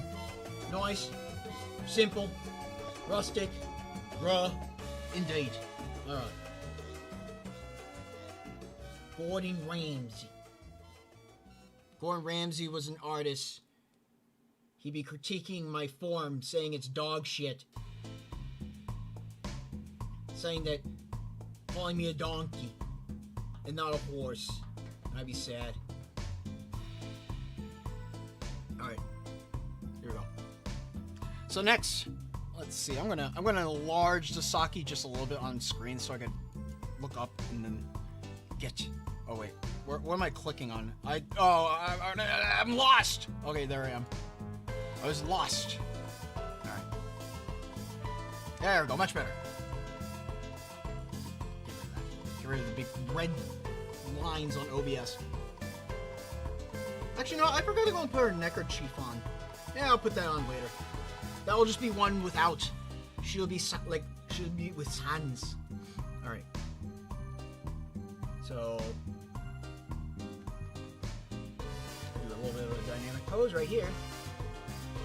Her neck's lurched back just slightly. I'm gonna go and sculpt in that neck positioning.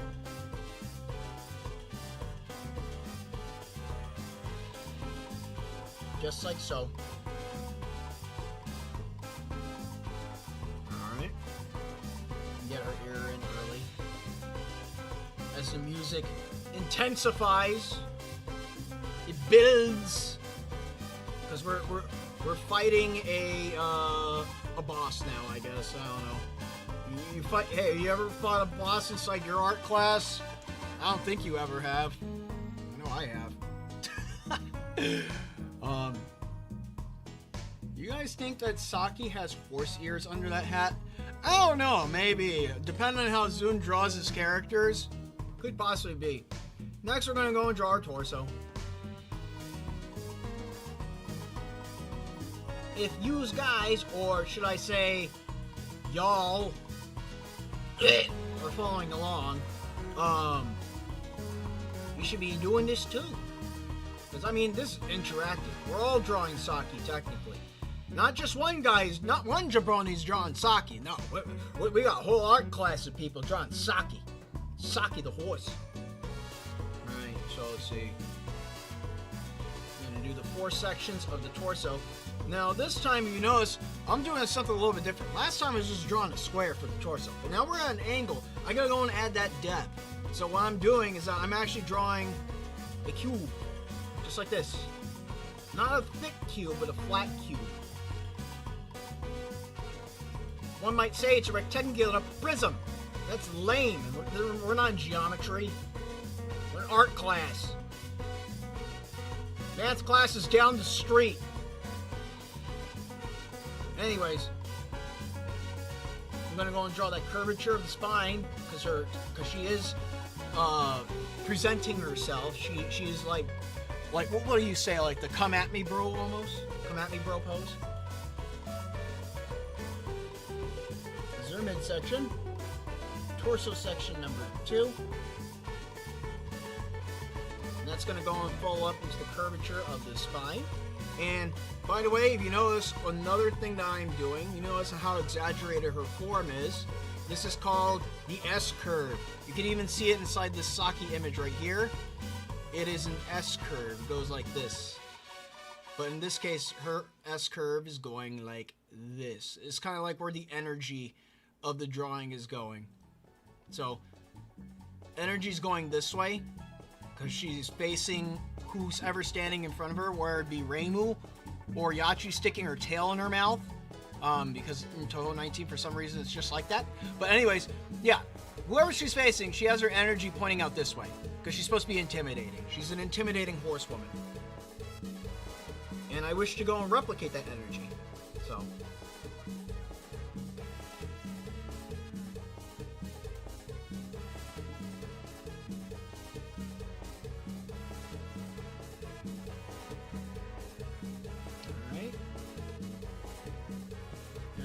and get that center line of her body.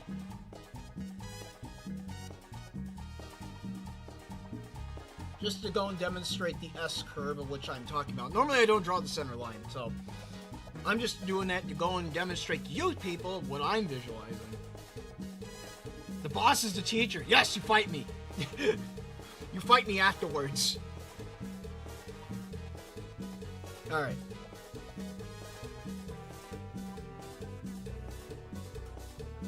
So, next I draw these V's around her, what do you say, her inseam? We gotta use, YouTube safe words. Inseam? Yes.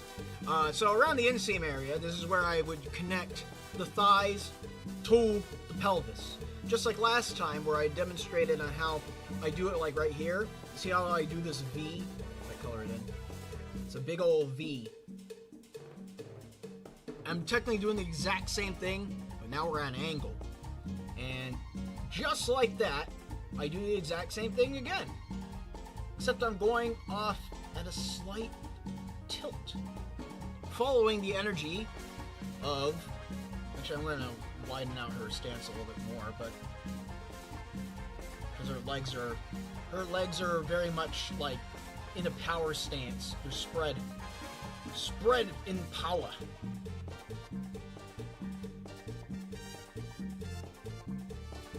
Might need to pull that one leg back just a little bit more. And pull this back just a little more. Go. If you're following me in MS Paint, you can do the same thing. But I'm not sure if you guys have MS Paint and combination of a tablet, so I'm not sure on that actualization of that phrase. Whoops. Whoops! But if you're on pencil paper, you can erase. If you have a pen, can't help you there. There's no erasing on a pen. Unless you have whiteout. Then maybe there's a chance. There's a chance of hope. You got a sliver. Survival.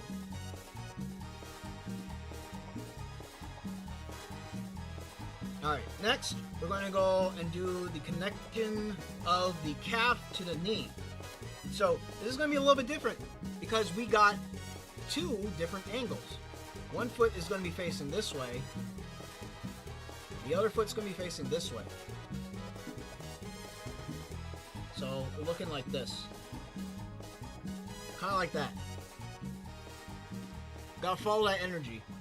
And here's how you do it. You gotta go and draw the knee.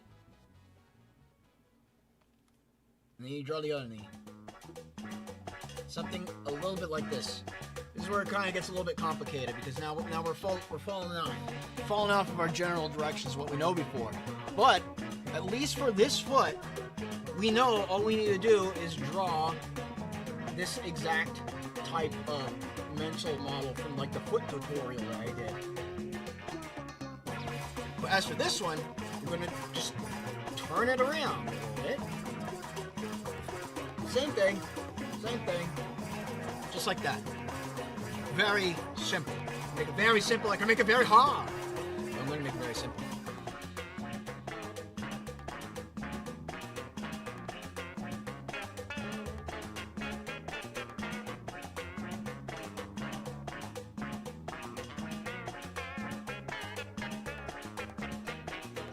Right.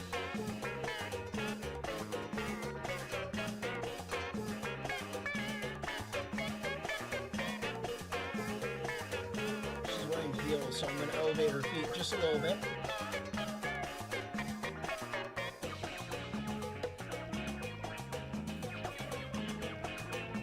I'm not even going to draw her toes this time. Nope, we're just doing the most simplistic way. Keeping it simple, not to overcomplicate things and waste time while trying to piddle-paddle around on minute definitions and sections that are not even going to be, what do you say, not even be present inside the final drawing.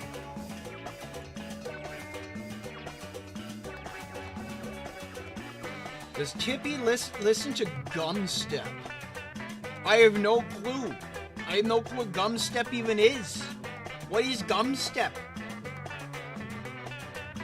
Oh, nice. another art stream to add to my practice collection. Indeed, indeed. Alright. Now that we have her legs down, I'm going to raise her shoulders just a little bit, because her shoulders are arched down just slightly, but also slightly raised at the same time. How do you demonstrate that? Simple. Simple, simple indeed. I have the square, I chisel away at it, just by erasing just slightly. Getting that perfect shoulder shape. And then using the ball, the little circle method that I showed you guys earlier. Oh, there's a little divot on that circle. There you go. And let's see, her shoulder placement. It's kind of raised just slightly. And I'm just going to go and draw the other one. Just draw another one, alienate it from the rest of the body. Pick it up. Put it over here.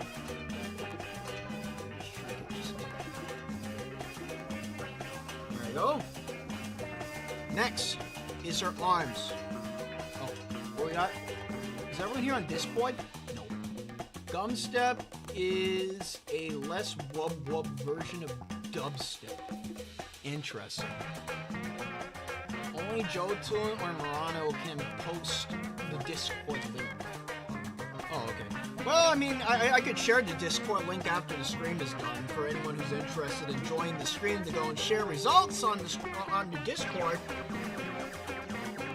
That'd be a good idea. It's a Touhou Discord. It's Ron 7 Murano's Cafe. Featuring Murano 07. There we go. Alright, so next, your hands. So we got some interesting posing going on here, because this one, easy. I can just go out this way. Alright, and we got one arm. But how do we do the other arm? Because the other arm's coming out towards you. Well, you do it in reverse. Remember like what I said about what's hard and what's easy? Well, this way is easy. This way is hard. And I want to do the hard part first. So we gotta go and figure out where's her hand going. On how Zune did it, he kind of messed up on the foreshortening, but that's perfectly fine because it's Zune.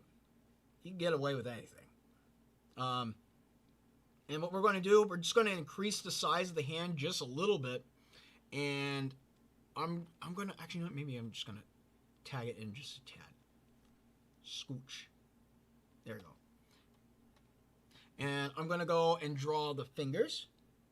Because we gotta go and actually demonstrate every single finger, because this is not a neutral hand position. I just torqued my neck very quick. I am in pain now. Great. But anyways, just gonna do it like this. You gotta part all the fingers. We cannot cheat in this one. Sometimes you could cheat. Not all the times can you cheat. Sometimes you gotta do the hard work. You gotta do that heavy work. You gotta draw that hand. Alright. I'm gonna go and get our... So we got our fries, we got our bread. Next we gotta get our chicken leg in there.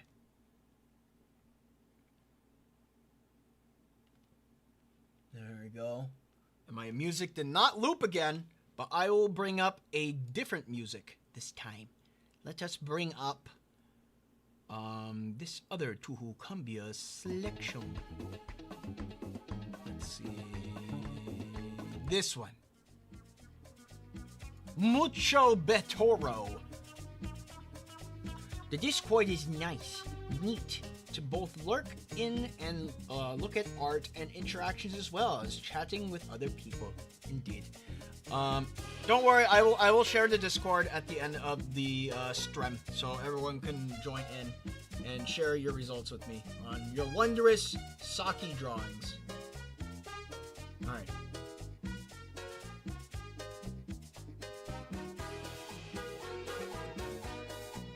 Alright, so I'm going to go and do it. I'm going to go and dip her arm down just a little bit.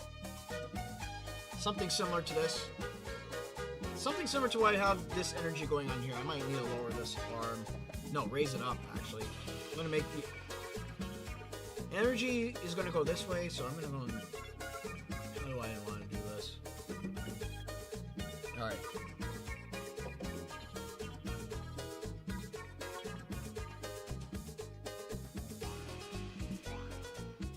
We got some foreshortening going on here. Granted, we're not doing a foreshortening tutorial just yet, but maybe for the future, foreshortening. There are many perspectives when it comes to doing foreshortening, and it is a whole can of worms because you need to learn perspective first. And perspective is not the easiest thing to learn for if you're new to art or drawing or anything like that. But it is a necessity. Let me tell you, it is a necessity to learn. I'm gonna bring this arm down just a tad. No. Or do I need to? I'll sculpt it. I'll sculpt it, and no one will ever know. And I'm gonna flip my canvas just to make sure. Oh, hello there, Saki. I'm going to draw the other Saki. Yeah.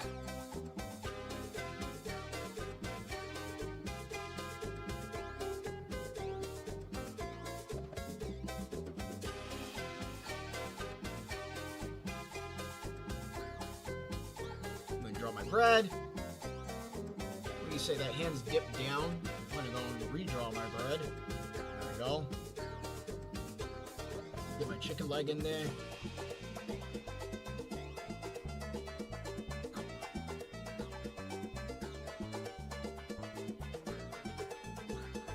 Alright. Put my canvas back.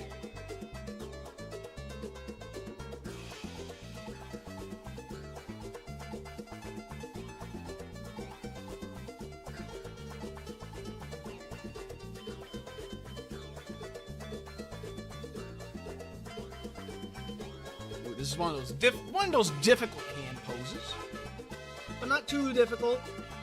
If you think about it too much, you might overcomplicate it, like I am. Let's see.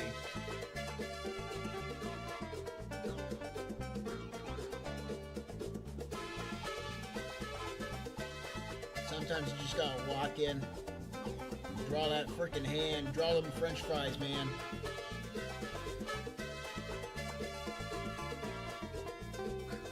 But that's what framing is for. Framing is supposed to look bad. Try that again.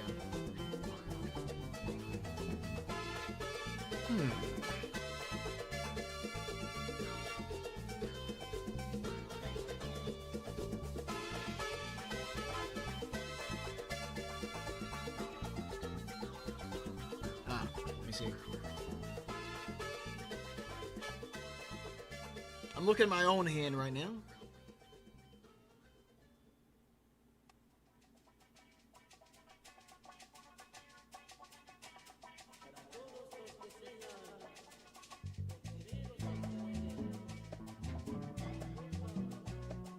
Try and connect these two fingers together. There we go. And I'm going to shorten them just a little bit so they're not as long. There we go, much better. Got it. Got it! See, I was stumbling, but I managed to go and figure it out by just looking at my own hand and then kind of just pushing it into reality. I forced it. I forced my will upon it. Just noticed that. Just noticed either Zune didn't draw enough hair on Saki, or Saki has a huge forehead. I think what Zune was trying to go with Saki's hair, he could have been just trying to go with like a parting in the hair, kind of like this. But you probably, due to covering it with the hat, you don't see the effect being brought out as much. Either that or Saki just has a very big forehead. It could be that too, because horses have big foreheads.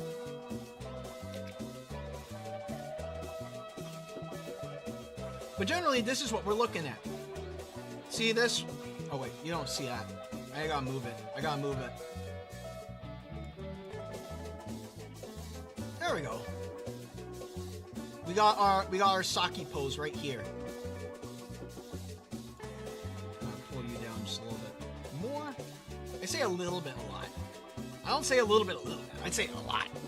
But generally, this is our dynamic pose. And we go and deconstruct this pose. So we just built it. But now let's go and take it apart very quick. What the hell are we looking at here?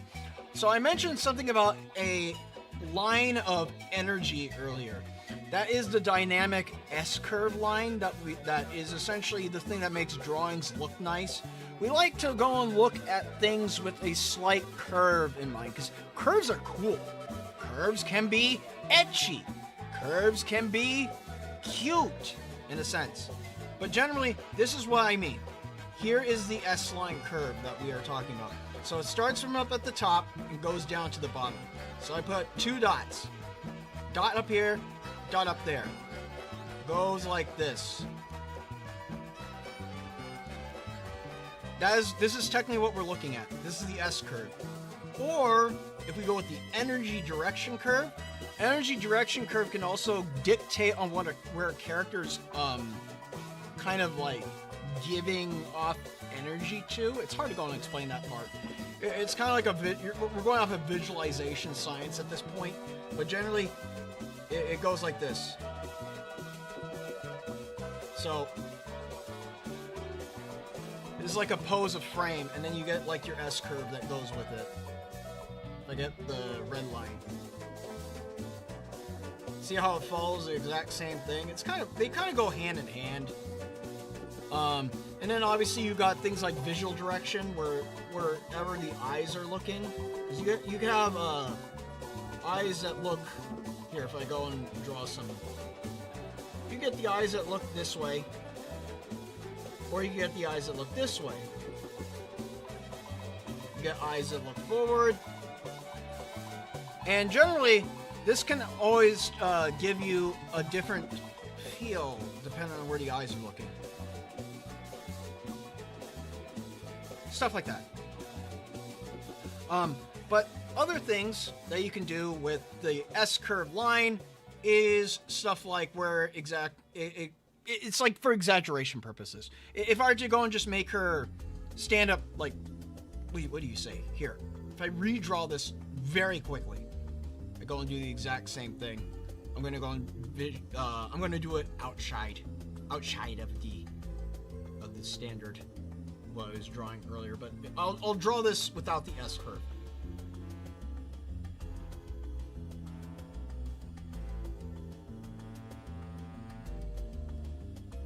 So we got our hand right here, got our hand right there.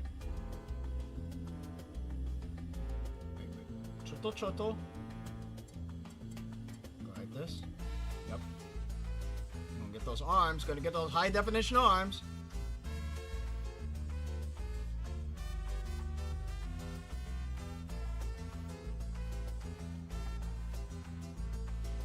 Technically, these are, oh, what'd I do? Why did this move? Whatever. But anyways, these are just different demonstrations on just without the S-curve line and with the S-curve line. There's not much of a difference, but the thing is that it does much difference when you do it right. That's the most I can say about it. I might need to go and do a specific tutorial on that later, but for right now, let us continue on drawing the Saki. We got our Saki over here. We got our Saki over here. Saki is everywhere today. Today is the horse stream. Big Saki and the small Saki. Alright, time to go and do like I did last time. I'm going to do more framing.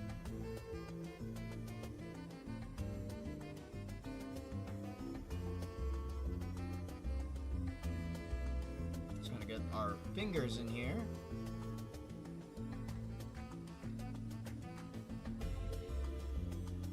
Get our thumb. Hand's a little bit big this time, but that's perfectly fine with me. Draw the shoulders. Hello there, Joe Toon. Don't know how, but I just slept 1 hour because my body was tired. I agree with your view of paint, as I consider other programs very complicated. Also makes the characters look funky. Indeed. Alright.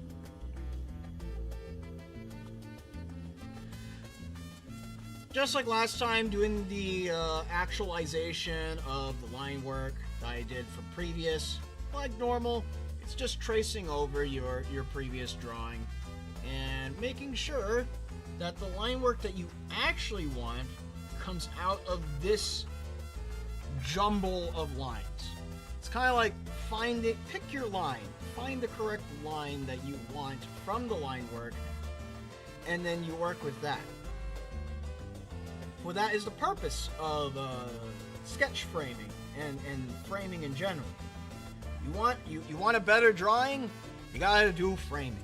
Some people can do it without framing, but those people have gotten to the point where they no longer need it. But still, in some circumstances, they still might need to go and look back and maybe do a couple of frames. Couple of framing. Not too much, not too little, but just enough. Alright.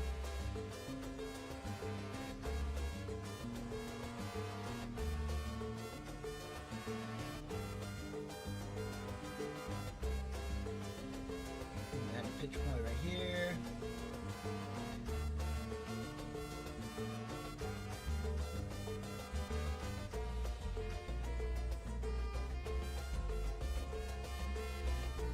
I think if only one gripe I have with MS Paint, it's not because of the lacking of layers. I think it's probably because of the lacking of smoothness. There's very little control with the pen. You are like 100% on your. You have to be 100% on your game when drawing in MS Paint on a tablet, or even with a mouse. But then again, there's like little control buttons on your speed, on your mouse speed. So I mean, you could always do that.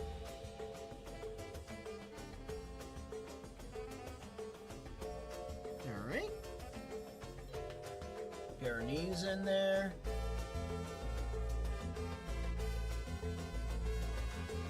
I don't even need to draw her whole feet this time, because I could just forget about it, because they're going to be covered in boots. See that? We're pretty much almost done with this frame, because now that I got the general idea of what I want, I want that little tiny curve on the chin. Now I got a general idea of what I want. All I need to do is just pull it out from the framework itself.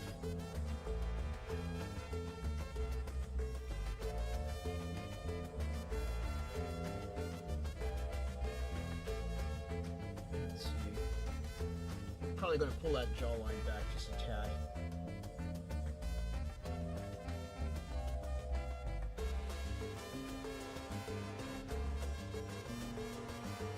There we go, much better. Next, now we can get to putting on the clothes. See, we're already there. We are already there. Oh, also, actually, I forgot the booba line. Booba line, very important, very important. Where does it go when you're at an angle like this? Where does the booba line go? Where should it be? Easy. Easy. Just like last time, all you need to do is figure out where are, you see the two circles that we drew, where from the bottom we curve just like this to the other side, just like that, and we form like another circle around here. It meets right here along this line and along that line, and then we connect from right here just like this. Hey, Mirano and Jotun, just check the disk board and the Discord AMD server finder. The Discord doesn't show in either. Booba line, very important indeed, Mr. Jotun, indeed. Alright, so next, now that we figure out where our line is, we're going to want to just put that line back. Put that line back for visualization to make sure that everyone knows what I'm talking about. Is that all we need to do is split right here, and then we do like this. So when drawing the booba, when you're drawing from the front, you could do it easily by just simply doing that kind of line. But when you're doing it at an angle, you want to do it something like this. You want to draw depending on the size, I want to draw like this, where it's like it dips, goes out slightly, and you want to find where it ends. Kind of like this.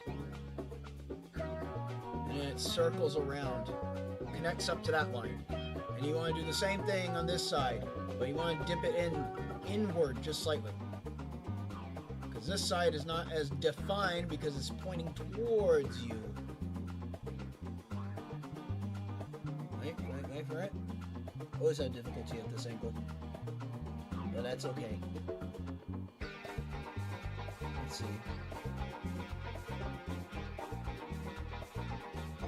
Just gonna find the entire bottom curve. I'm gonna force it out. There we go.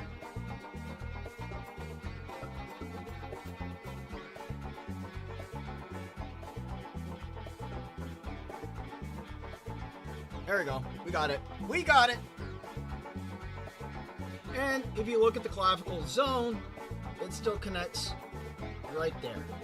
Right above it. Good placement. Wonderful. Anyways. Let's go on. I'm going to color these blue. No, that way I don't have to get rid of the orange. Alright, here we go. Let's go and get rid of our... Actually, no, not just yet. I'm just going to get to the clothing. Make it orange. Orange! Let's see.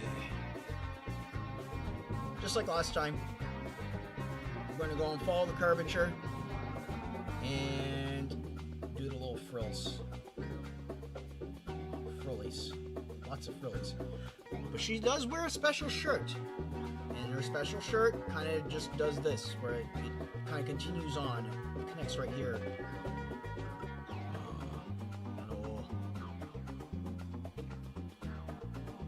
Follow that curvature of her chest. Alright.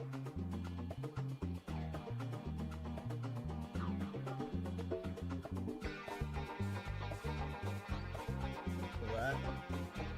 Alright. Wait, I want to follow that curvature of the arm just slightly. Not too much. You can cheat it. You can go flat a little bit. Not too flat though. You don't want to go too flat.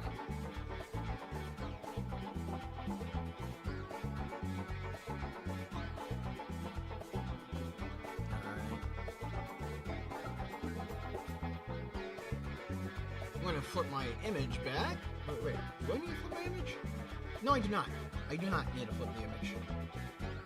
I just need to go this way because our Saki is facing that way. He's facing in the opposite direction.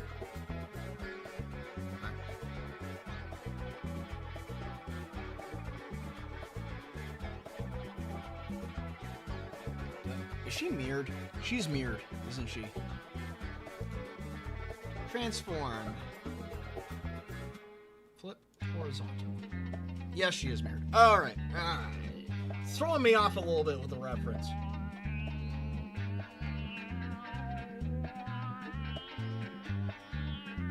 Alright.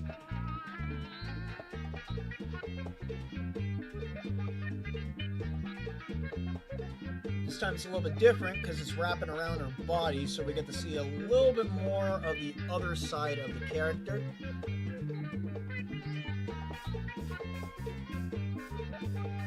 Alright. And just like last time, I'm just going to do the same thing with the skirt. Where one side is theoretically longer than the other.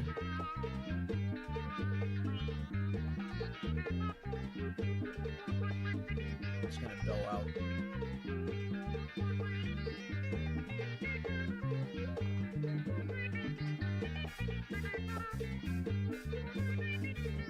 Let's see.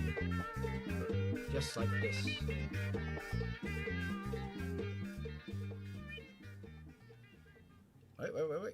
Wait. There we go.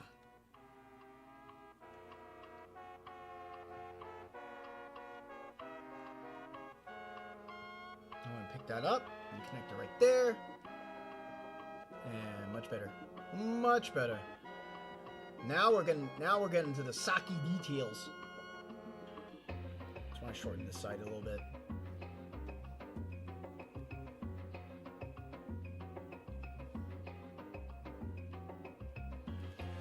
And then we just get the skirt. Skirt, same thing as last time where it's a pleated skirt.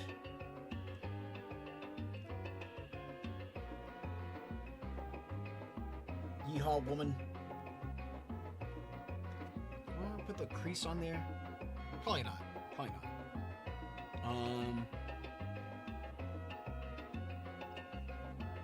Get our boots on. Nice, easy, and quick because we have frames to work with.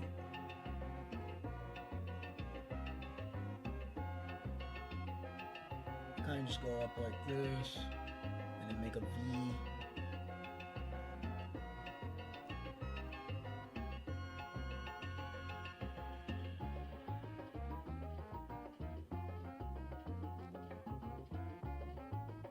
That wrap around a little bit. I got some arthritis in my hand kicking me up a little bit. I think that's one problem that I have with MS Paint. For some reason, MS Paint also makes my wrist hurt a lot. I don't know why, but it just does. Like, for some reason, if I draw in MS Paint too long, my hand starts cramping up, and I start feeling the pain. Start feeling the pain inside my knuckles. My knuckles, they start feeling the pain. I don't know why. Let's see.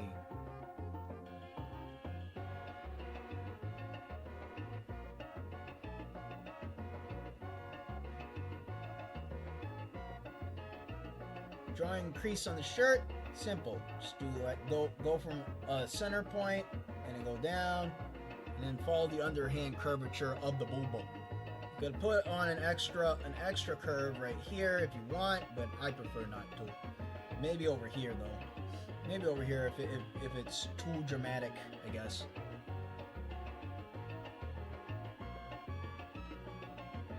Let's see. That looks good. Let me check. What am I missing? You got those little tiny zigzags. Very well. Zigzag. I can zag. I can dig it. Can you dig it? Of course. Let's see. Very good. Very nice. Got our zigzags. Got our skirt down. Got everything else down. Alright, next is going to be your hair. Replicating the same type of hair, but we're from a different angle this time. So we got an up, we got a down, got some zigzags. Alright, so we want to go and figure out where her hairline starts. Sometimes if you can't visualize a hairline, we just got to go and do it like this sometimes. Sometimes you just got to go and imagine your character bald. Not Kaguya bald, because Kaguya bald is just like this. That's Kaguya bald. We don't want Kaguya bald. We just want regular bald. Shaved head, that's a hairstyle. Alright. We just want to go and right about here, lift it up, and then drop it. Something like that. Drop it right here.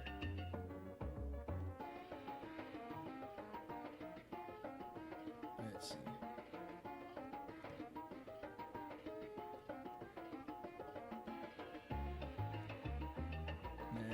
Carry it off like this. Because it's one thing to go and draw hair from the front, but once you start changing the angles on the hair, that's where the challenge comes in. You gotta make sure it's like, can you draw your hair from every single angle on your character? It's a thing that you gotta ask yourself, especially when making OCs. You get the one up on people when you can draw your character from any angle.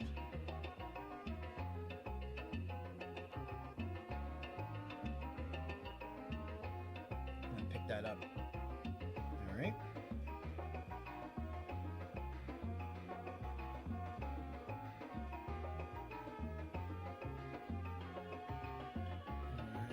And do the same thing that I did last time with her hair. And now I get to go and draw the yeehaw cowboy hat on the horse, because she is a yeehaw woman. Can't pass Saki by without saying howdy. So we just start off at the top of the hat, just like fold it in a little bit. And then we pick it up with, looks like the folding overs of the hat, and I folded it over like this last time. She's at a different angle, so this is perfectly fine. Perfectly fine. I'm totally not messing up Saki's design at all. No. It's just stylized. It's stylized. It's not a phase.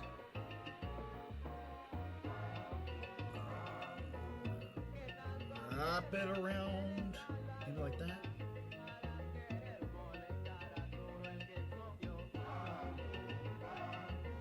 There we go. I think I got that.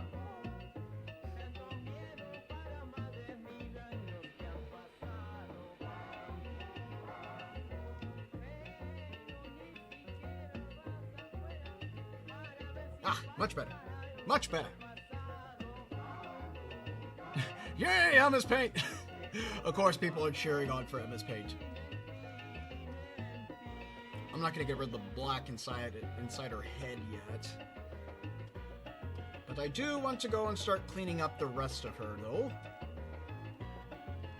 I do want to go and start cleaning up the rest of her, though. Because I'm kinda done with that part. Alright, and just start doing the filling in. Yeah, just start filling it all in. Fill it all in. Fill it all in. Because we don't need to show any of these internal parts anymore, because we are done with the frame. And much like when we are done with the frame, you can get rid of the frame, toss it in the trash, because you're done with it. You don't need to take a look at it anymore. It doesn't need your time or presence or patience or anything like that. No, we're done with that shit. We're out of here. Just gonna erase it from existence. There we go.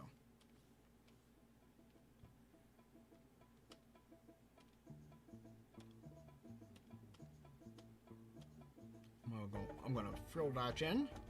There we go. Hi-yo, hi-yo.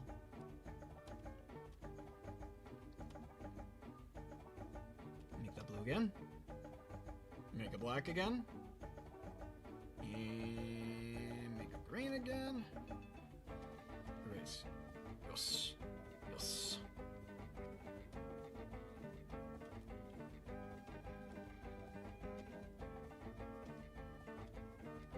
Sometimes erasing inside MS Paint is a struggle session with yourself. It's just how it be. It's part of the challenge of being an MS Paint artist. It's a struggle within. Oh.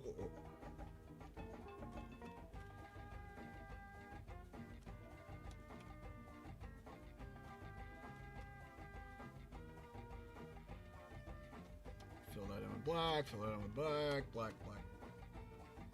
Erase. Black in the race.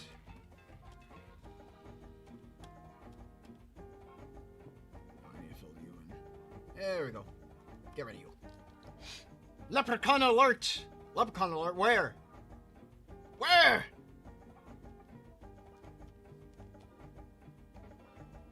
Wait. There. Oh, it's probably because I was talking funny, right?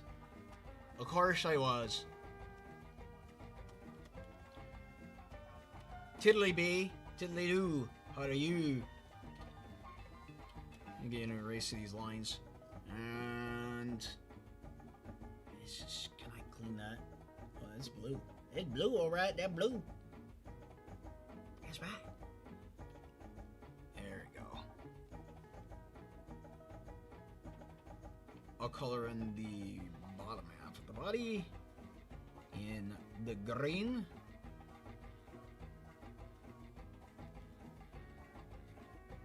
That looks about right.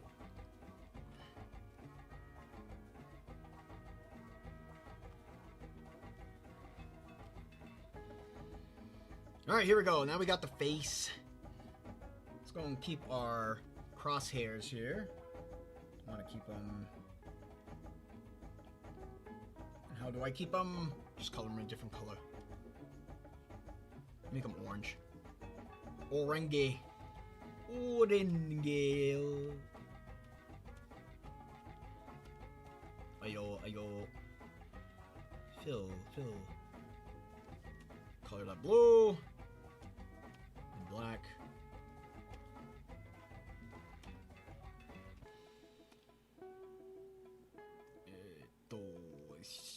Purple. Alright.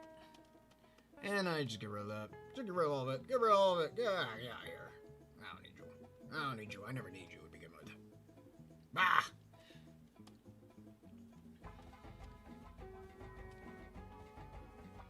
Oh wait, her ear's exposed. I want to leave that ear exposed. I don't want to run into my same mistake as I did last time. Remember like what I said in the beginning of the stream? The memorization about getting good and figuring out what's right and wrong, it is a matter of correcting the mistakes of your past and learning about your future. It's deep. It's as deep as the kiddie pool in my backyard, if I had one.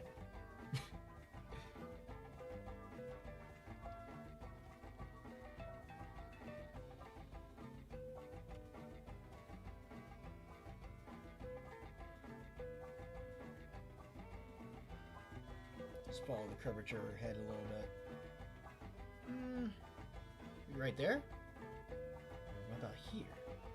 Yeah, there we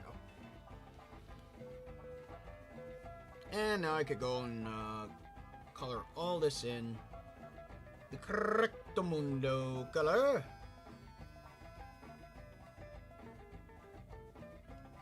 Because black is the perfect outline color that we work with everywhere, pretty much, because it's the easiest way to go mark out and pop out your character and format those lines so you don't get some mushy looking, mashed up menagerie of color.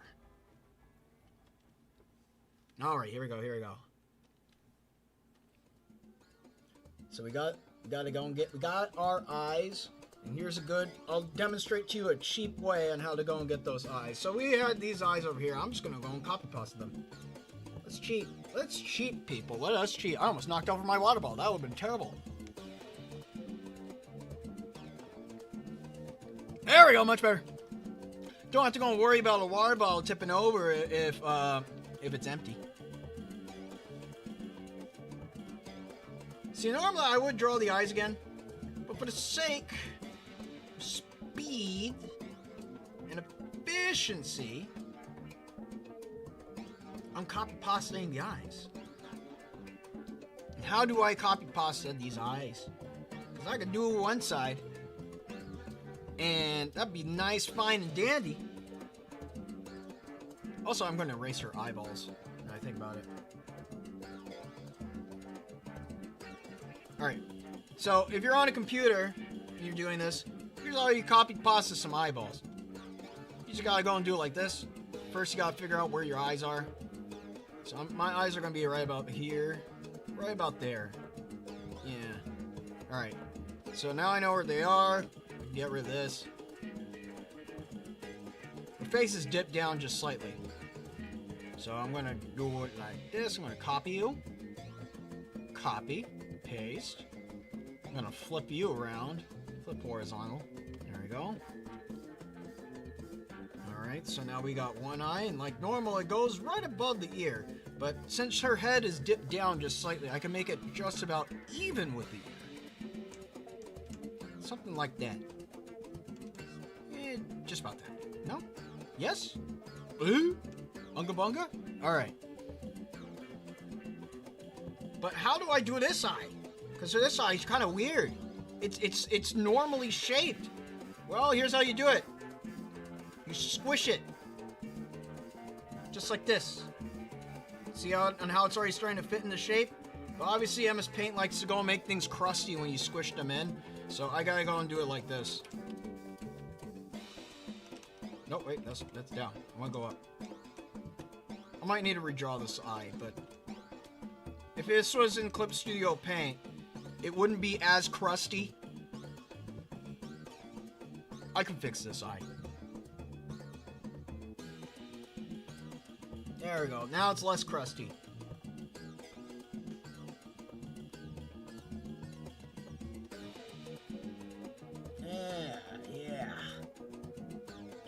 that crust off that fried chicken. That's the most cursed thing, by the way, that you could ever do. I recommend never to do that if you ever go out and eat fried chicken. You just have the random ass urge to go and just like peel the crust off of fried chicken and not eat the fried chicken. You're a horrible human being. I'm sorry. That's just my opinion. You could live with it. You could deny it.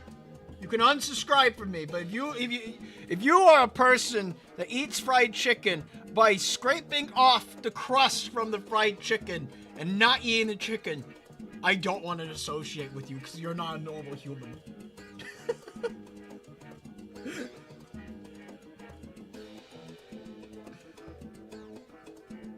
Super cursed. Anyways, what about Horsewoman? That's the old me, XDDDD. Well, if you're saying it's the old you, A10 Thunderbolt, then you have learned your lesson in cursedom. Which means you are now worthy to stick around. There you go.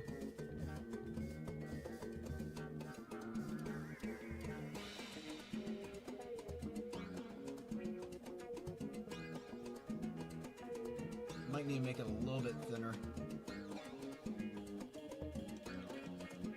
Looks like my method isn't working because I'm not doing this in Clip Studio. If I was doing it, like I said, if I was doing this in Clip Studio, it's so much easier. Because I'm working with a lot more pixels. In this program, not so many pixels. I'm working at 96 dpi. Kinda dpi. Who does that? Who just eats the crust off of fried chicken? Some people do that, and I don't know why. I've seen it online.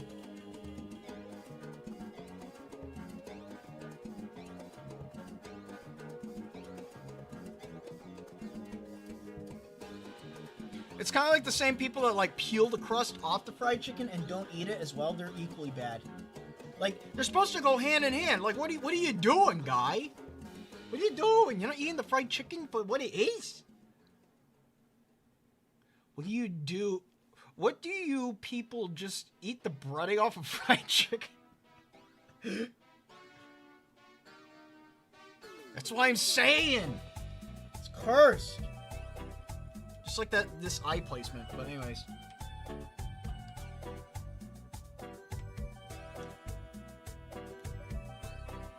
Alright. Got our eye placement down.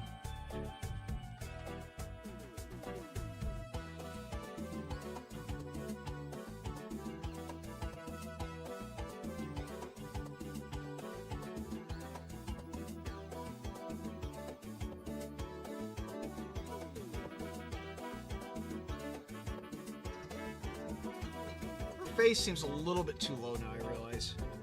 Yeah, I might need to pick her face up. I'm gonna do that.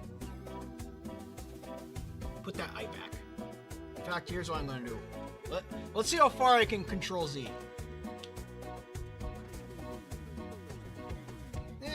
Not far enough. That's perfectly fine, whatever. Whatever. I can fix it. I can fix it.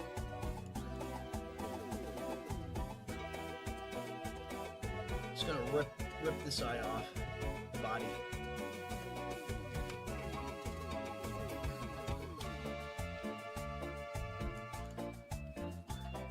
Oh no! But now there's a giant hole on my drawing. Well, I just redraw everything. Not too hard, not too complicated. There we go. Problem solved. Problem solved! Alright, so now let's go and try and figure out where do I want to go and place these eyes. Because I think I might have placed them a little bit too low.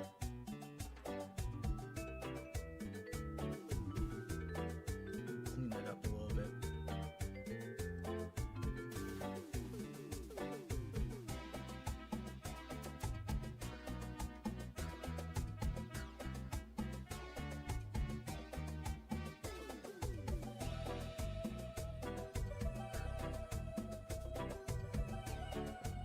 Alright, this looks a little bit better. In fact, maybe I should assemble the face. I'll assemble her face separately. Because you can do that.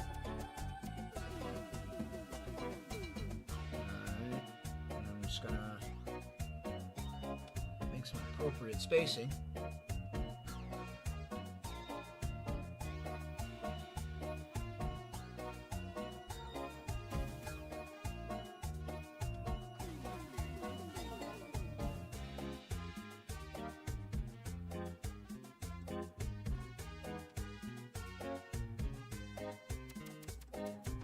Up, up, up.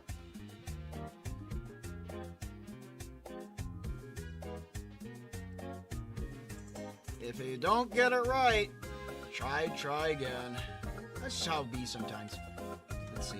So now that I got her face separate, I can nudge it into place.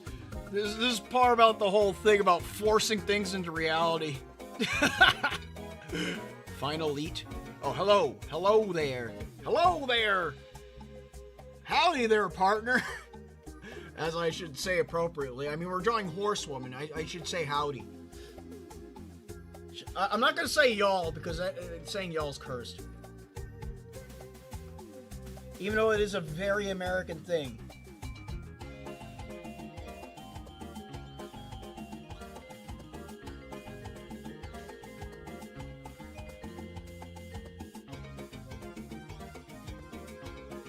Alright.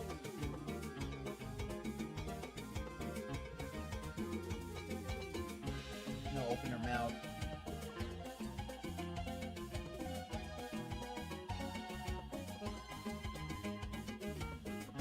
There we go. Bridge the gap. And look at that. We got our Saki. We got our Saki right here, but I just need to go and do the rest of her hair, obviously. She has a lot of hair and a tail that no one ever recognizes. You never recognize the tail. But when you do, well, it blends in with the hair.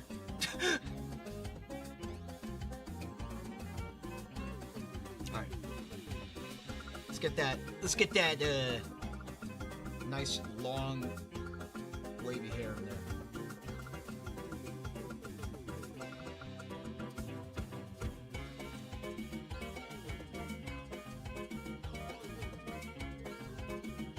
Let's see, I want to follow it like this.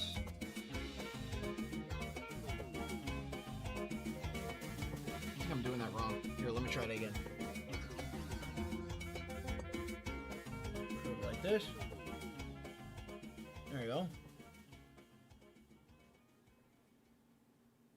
Looks like my music has ended. Oh, no. Did it? No, it did not. Oh, I thought it ended for a couple seconds. Never mind. It was a joke. It was a joke by my own memory and mind.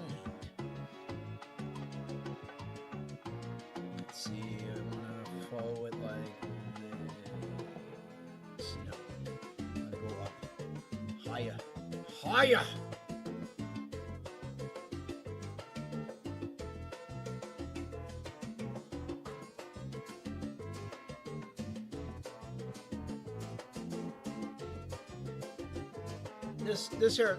This way and how drawing the hair looks a lot better than the other one. Let's see, I want to roll. Are you sure the hair isn't a ponytail? Of course it is. I mean, that's how I'm drawing it. It's just a low ponytail.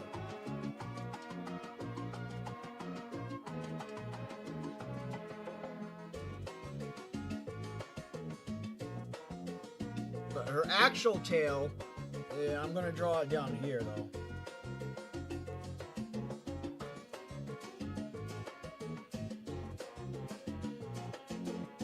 And then just kind of blend it in with her actual hair.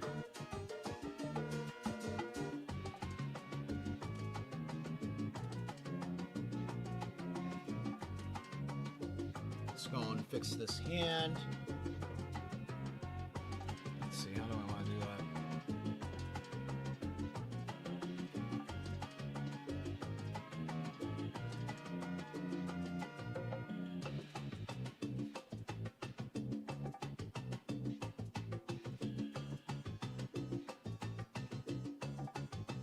Put the markers down for her connection to the wrist. Put a little fulcrum right here. A little bit of fulcrum, not too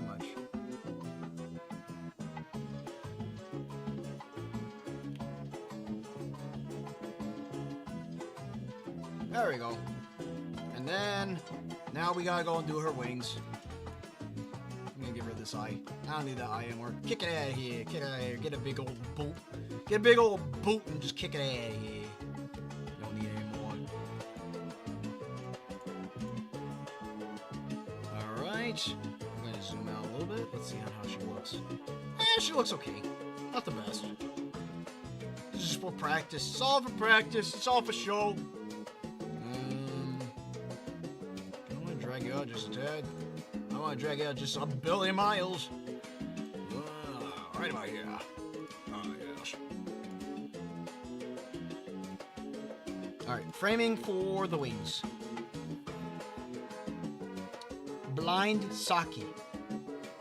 Ah! I'm blind! Oh wait, also I need to go and put her neck chip on. Let's go and put that on very quick. Before we get to the wings. Because I didn't put that on the other one.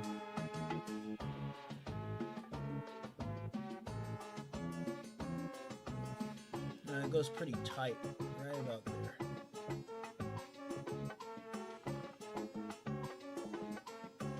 Goes over her shoulder a little bit.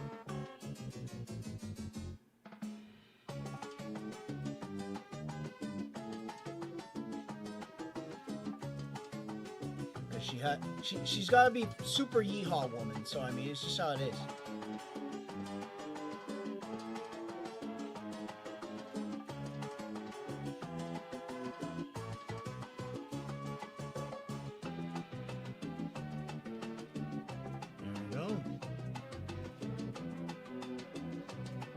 Much better.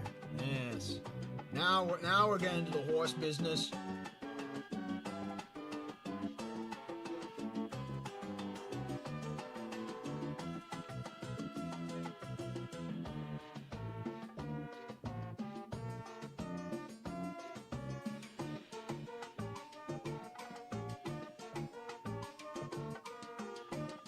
Draw the section of clavicle. There we go. There we go. Let's fucking go.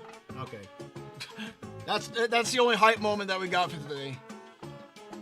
Should I give Saki the Kasban hat? Whoa. I don't know. I don't know anything about clothing. I just know how to draw it. It's just how it'd be. In fact, I should fix her hat a little bit. It's looking kind of funky. A little funky.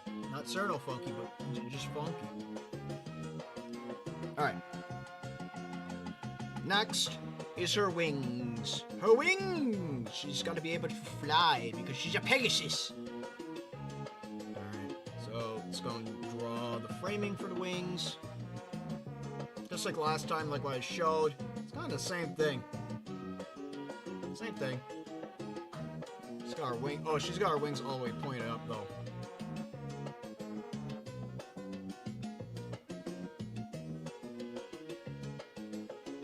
And this wing is going to go out towards the screen just a tad.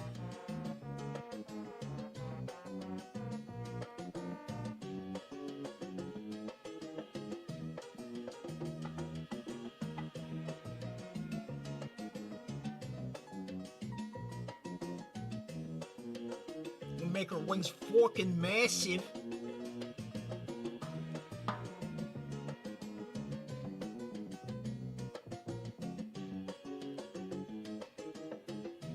Just go and scope them out just a little bit. Alright, and then connect right there. Press them out this way. And then kind of mush into one point right here. Go over her hands too much.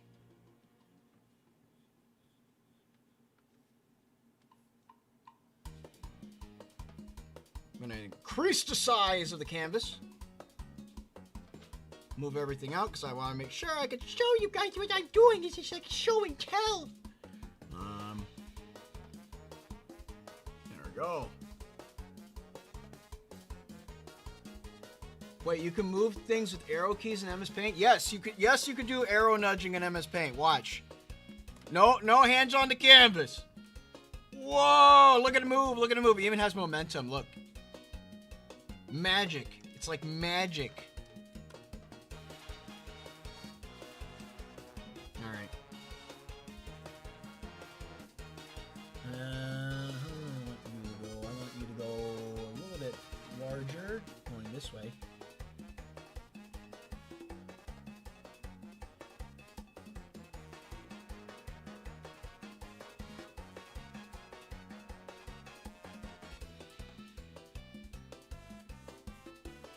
I'm going to squish that in just a little bit.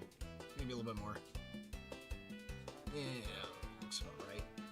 Just need to take the upper section of the wing. Yeah, there we go. There we go. And I'm going to go and curve it in. Oh, I need to change my tool back. Because her wings are like flapping. They're flapping. They're flappy wings. Like Flappy Bird. Ah, that's a deep cut. Yeah, there we go.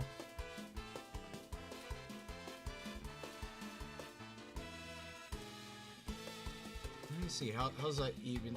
That does not evenly meet up. But I can make it evenly meet up by just doing this. Elevate. Check it. Just a bit under. Raise it again. Yeah, good enough. Right there. That's good. Cad Bane. I misspelled his name. He a bounty hunter from Star Wars and basically Arthur Morgan mixed with Boba Fett. Interesting. Well, I love to stay some more, Joe, but sadly, I have to be somewhere in about a few hours, so later. All right, you have a good rest of your day, fellow chatter. Enjoy your day. Enjoy your day, and make it be spent well, with whomsoever you wish to spend it with, or if it is work.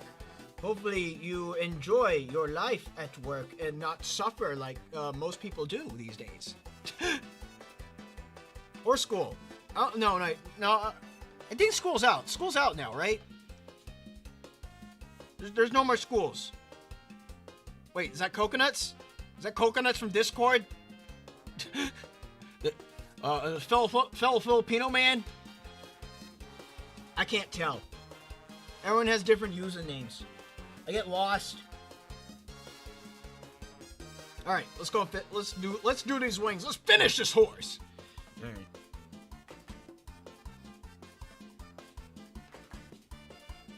She has floofy wings. I'm going to make her wings a little on the floofy side, not too floofy.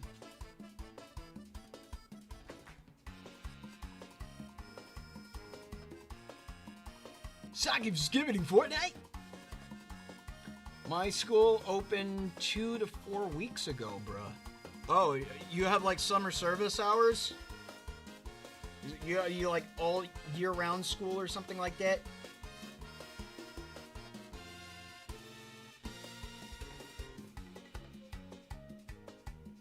Make sure that these wings don't look like fingers. Because we're not drawing fingers, we're drawing wings, and that entails long-ass feathers.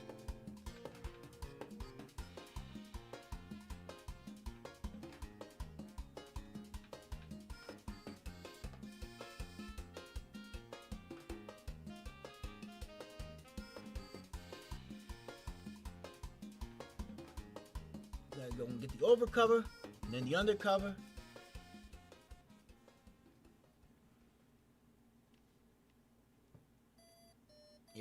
Yep.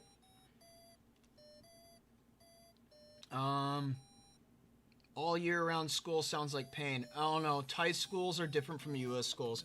I think, Thai schools, I think they're based off of the Japanese school system, so that's like year round school, where it's like your summer break is only like 2 weeks. Am I correct on this? But hey, must work if most of the world is being the U.S. in education. Yes, our education system sucks. I wouldn't want to get into it on a stream like this, because that's not what we're here for.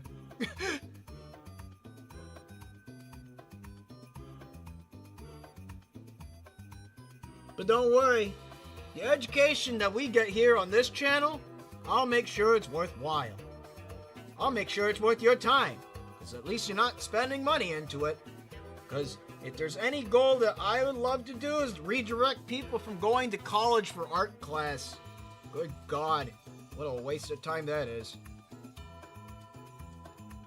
Don't waste 7 years of your life to go and get a stupid-ass degree, only to go and have some stupid disease come in and ruin it for you.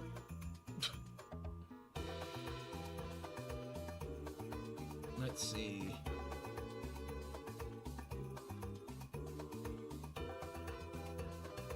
Get the floofy on the wings. There we go, there we go. Look at that! Look at that. We got the shapes coming in. So for whoever that guy was, I was wondering about how to draw wings. Take notes. Take notes, because this is very important.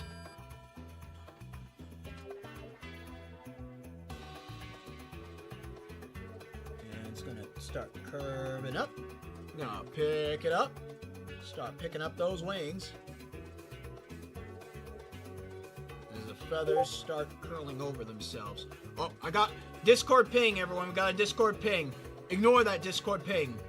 It was me, not you.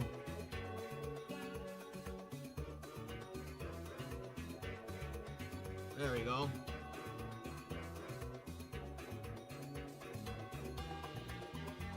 Let me check something very quick. Discord jump scare. Alright. Someone messaged me. Who messaged me? Oh, okay. It was irrelevant information.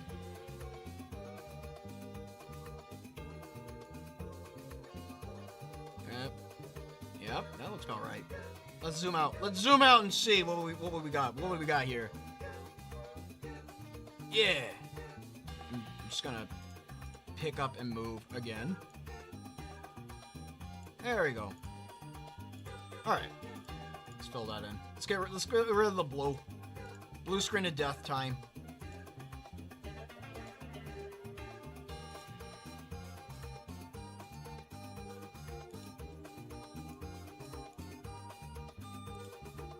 And back to white.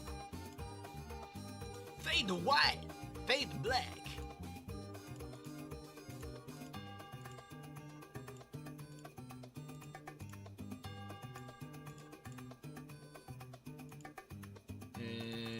Screen jump scare. There we go. And there you go. You got your horsewoman. Look at that horsewoman. Who's the guy that won the horsewoman? I took fine art history, appreciation, advertising design. I didn't have a choice on that one. And art critique, yes, that is a class. Yes, art critique is a class just as much as art marketing is a class. Art history is also a class where you get to go and learn about, well, the history of art. Self-explanatory, really. Instructions unclear. Drew horse race test Saki. Oh, so you mean you drew this thing? Wait, let me see. I'm gonna formulate in my mind of what you drew. Thinking. Generating thought! You drew this. Wait. Oh. Get the black.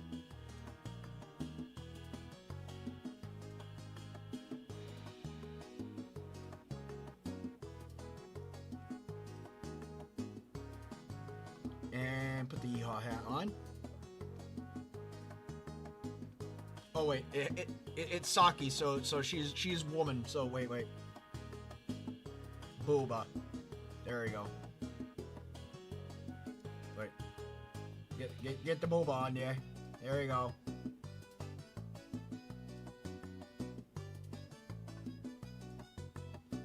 Get the sus eye. There we go. Get the hat. Bam. You drew that. Horse race test Saki. Right here. This is the Saki that you all wish to dream of. There. We drew Saki, everyone. Look at that. What a striking resemblance it is to the woman. Ah! No, here we go. This is what we got. We got our Sakis. We got our horsewoman. Look at her. Now the question is, should I color her in or should I not? Should I color her in on the stream or should I not? That's a good question. I'll let you guys decide that while I go and clean up some line work. I gotta go and wait for people to respond and see if they want the Saki to be colored in or not. Let's see, I'm just gonna fix that line work. I'm just gonna go fix that. So see what else. Yes. Someone said yes. 810 Thunderbolt said yes. Alright.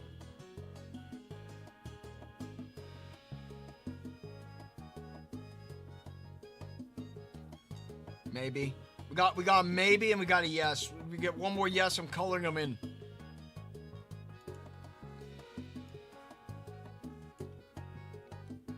Should be fairly quick too. Yes, okay, fine. It's Saki coloring in time then. I will do this. Watch this. Here, how to go and get colors into MS Paint without having to go and make the colors yourself. Print screen. And then you just zoom out, enlarge, and paste. There we go. We got the Saki colors. My canvas is forking massive now, hell yeah. Alright, let's go and just make a quick palette. Square. Square. Square! Alright. Square. Let's make another square.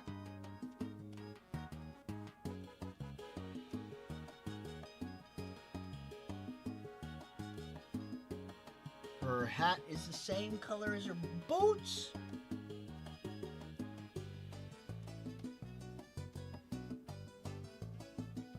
Yeah.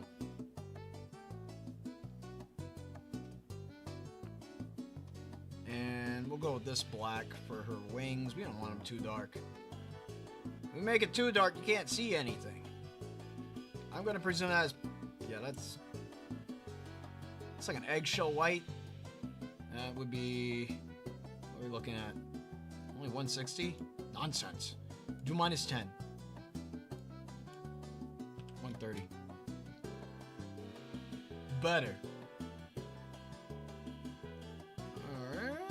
And what else do we see here? I'm going to get rid of this reference image.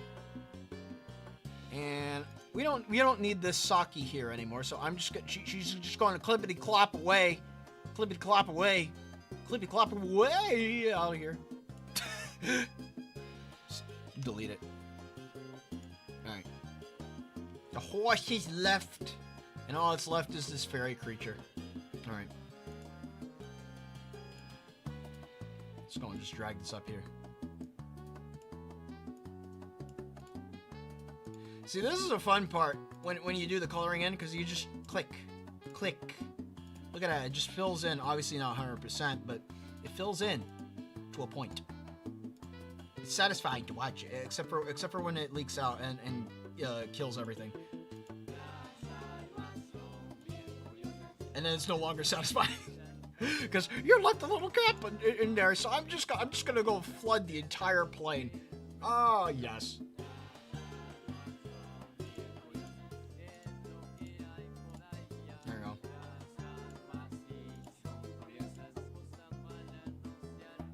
Oh, there's still some green in there. Let's get rid of that. Let's get rid of that. We don't need that green in there. Get out of here. Get out of here. We're not drawing Mima. This isn't Mima we're drawing. I'm not... Nah. Who the hell is Mima?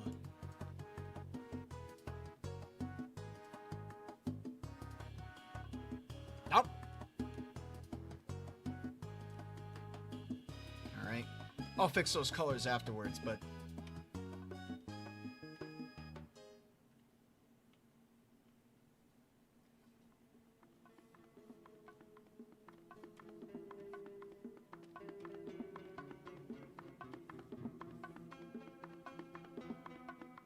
Open up my big reference. Oh. I'm stretching. Oh, man. All right.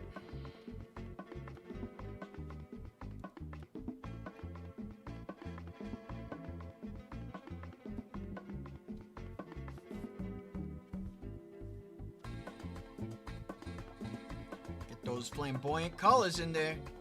Let's see, where is their separation? Oh, they're just the same color. Just the same color.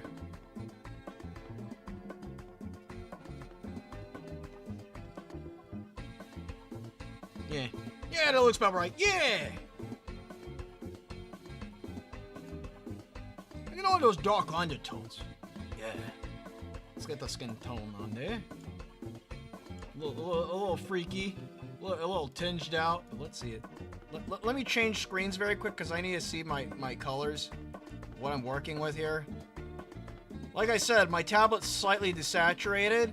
So sometimes my colors don't come out correct. I'm gonna add some more saturation to that. Increase. Yeah, you're just gonna get my Tippy desktop background. Still desaturated. More saturation. Even more maximum saturation. Yes, we'll go maximum. Better. Alright. Back to the horsewoman.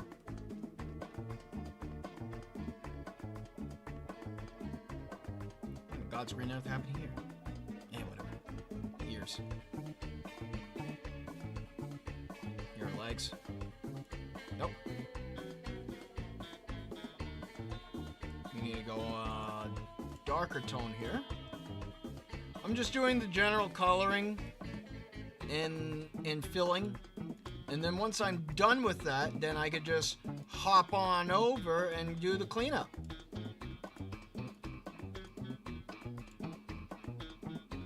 Make that dark. Make it dark! No. Kind of fill in the underwing like this.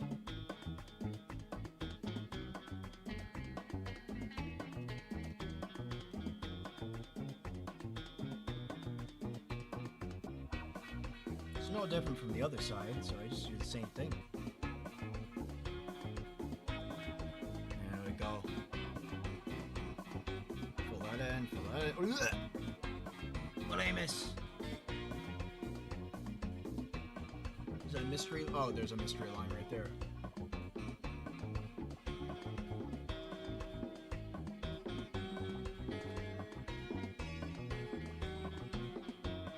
There we go.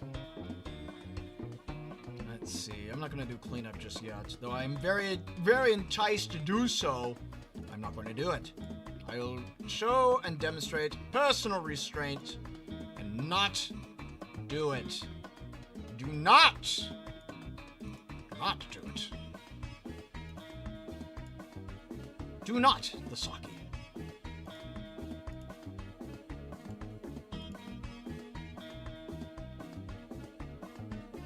Alright, let's get her hat color in. The color of her hat is the same color as her boots, and good God, is that heavily saturated. How saturated is that color? Very saturated. I'm going to need to desaturate that. Just a tad. There we go, that's much better.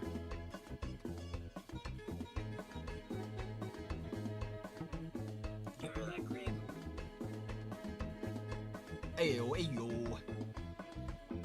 Now, obviously, as you can see what I'm doing here is just doing some simple coloring in. That's pretty much all it is once you're done with your drawing.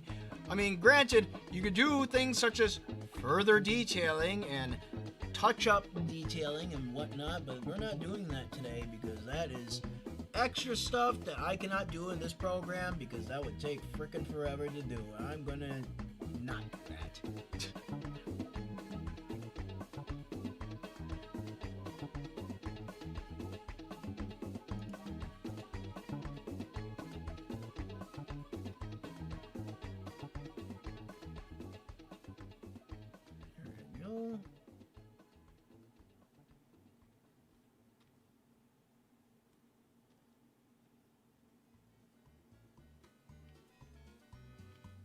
Let's see. Put that pink on the back of her head. There we go. I know she doesn't have a band on her hat, but I like putting bands on the hat, so I'm going to do that. I'm gonna do that because it looks cool. All right. Oh, also I just realized that she also has a hashtag, like a hash pattern on her skirt. And there's a very easy way to go and do that, and I can show you that very quickly. Very quickly. I'll just finish doing what I'm doing here and get the cleanup. Let's do the cleanup because that's going to be essential for the method that I'm going to do to insert the pattern in, and also reuse it on the other Saki. So it's going to get her eye coloring and whatnot, and all these little white dots out of the way, any extra green that's left over, because we're not going to want to deal with any of that any further. Make that dark. Alright.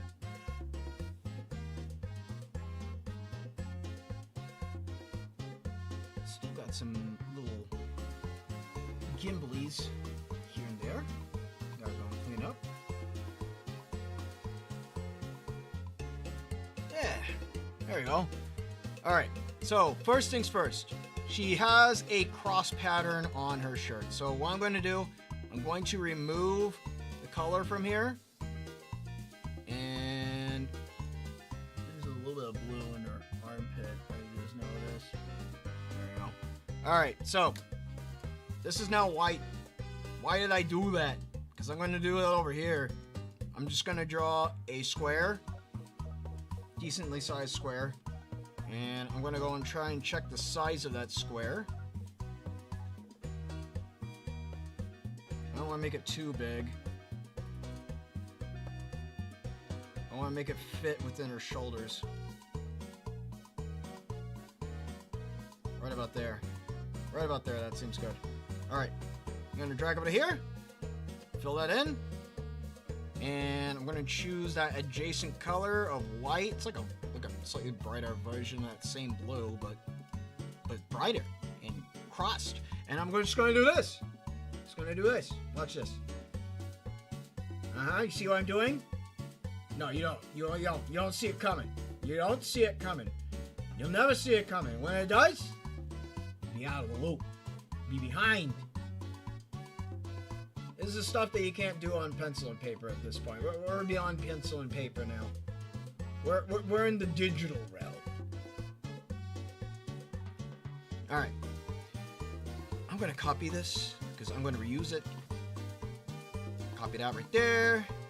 And here we go. Here we go. Let me get rid of that cube. You don't need that cube anymore. Get out of here, cube. You're lame. You're lame and you're flat. Alright. I'm just going to pick her up entirely. I'm going to pull her over here.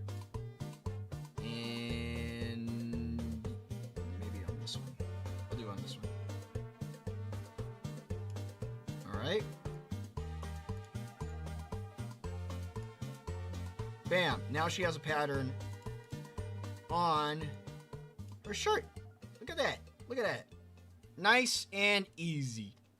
Easy. No, got our music. It stopped. I'll loop it again. There you go.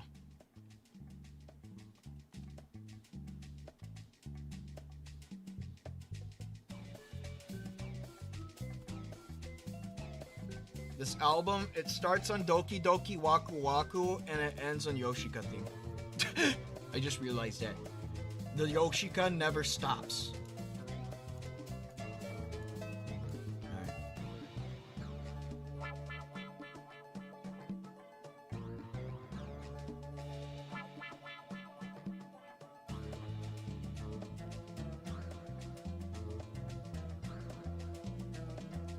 Zombie woman.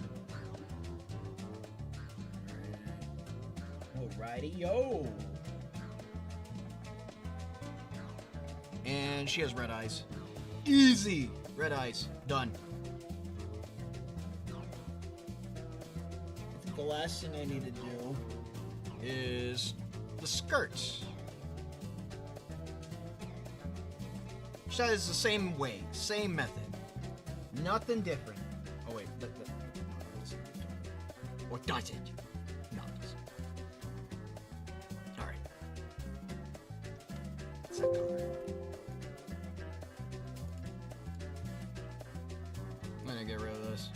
I don't need this anymore. Woo.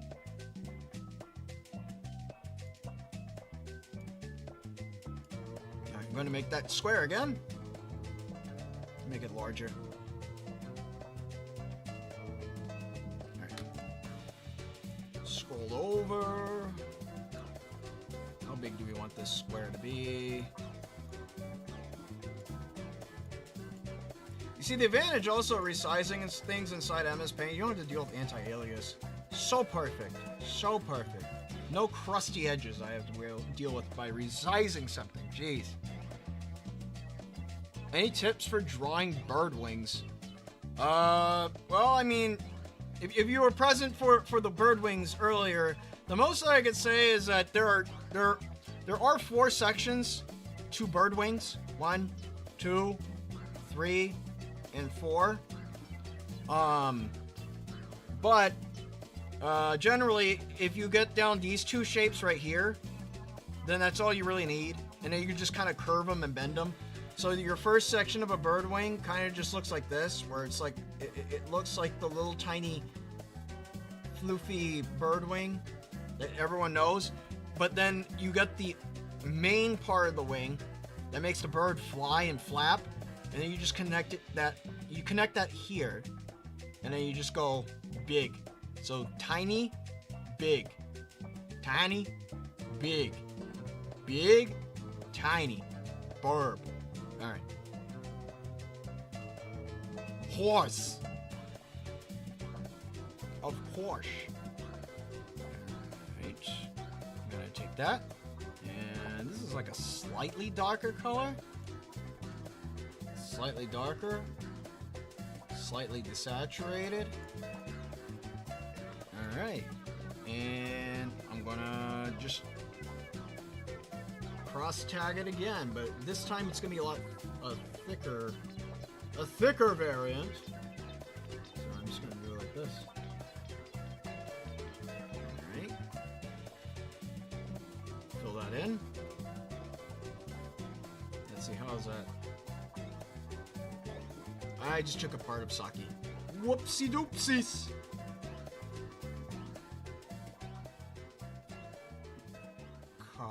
Whoa. Loud noises. We need yo.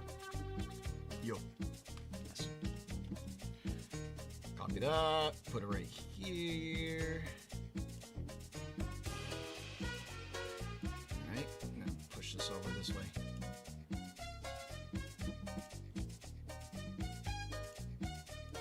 Even further. I need room. I need room to do this. There we go. So we gotta go make this little hashtag pattern that goes on her skirt. It's the easiest way I know how to do it.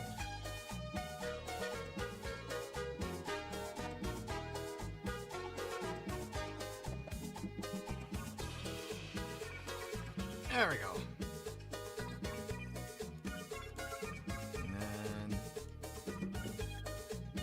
Copy that, paste it, flip horizontal, and now we got 2 crossing pieces of bacon. Just gonna nudge that into place until it looks right.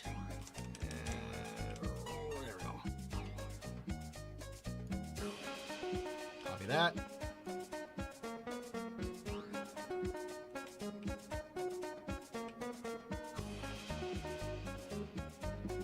Copy it again. This is just stacking. Stack copying.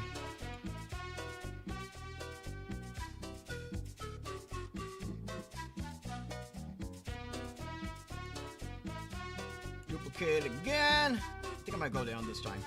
Go down. Copy, paste.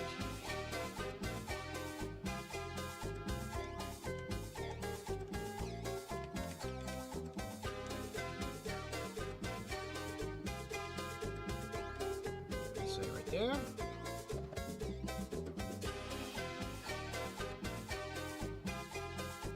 No, maybe I should just go this way. Keep on going this way. It's like traveling on a treasure map or something like that. Trying to find out where the X marks a spot.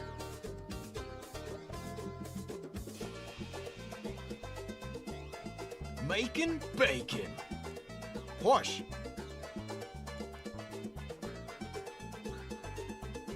Yeah, that looks about right. Alright. Copy that. Paste that. Put it right here. And I'm gonna go and trim off the edges. Because it makes it easier to clean up. So we are going to have some runoff on her. So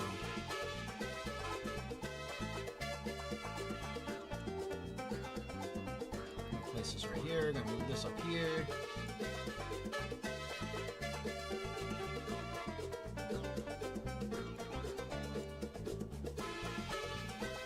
Oh, that is the color white.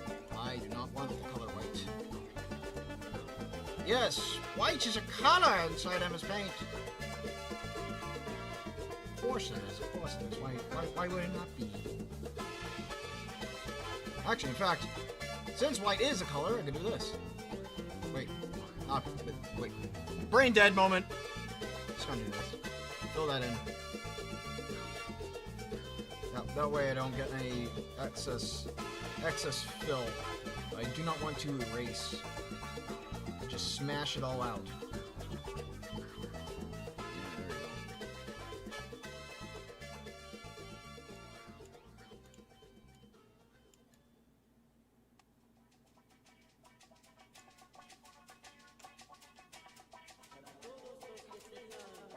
Boom! Pattern.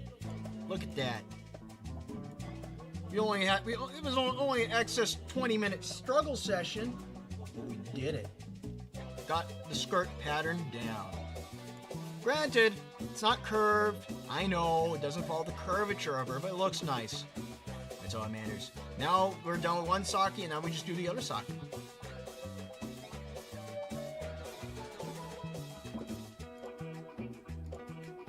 Oops. Looks like there's an open spot on her. I thought it was going to be easy, but no. I make it hard for myself.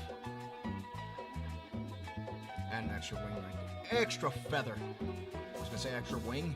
No. No, it doesn't make any sense.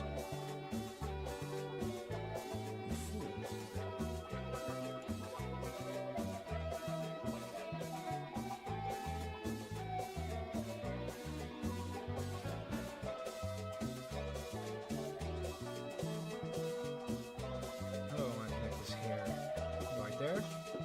Go up. How about there? No. That doesn't make any sense. No. There we go. No? Yes? No. Yes. Yes. Okay.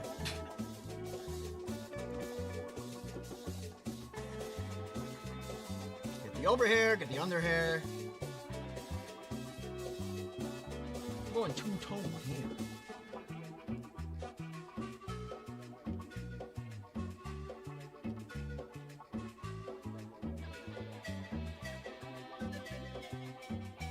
Using the wrong color. Of course I was. I meant to do that.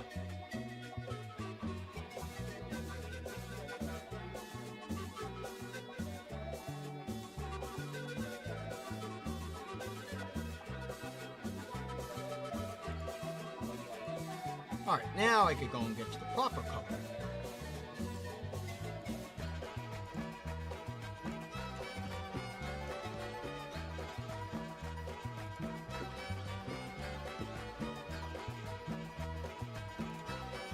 Skin color.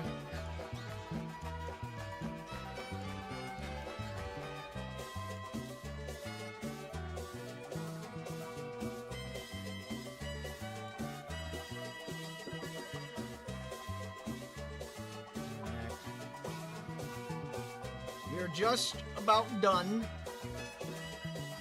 It's kind of just like the after session of the session is done.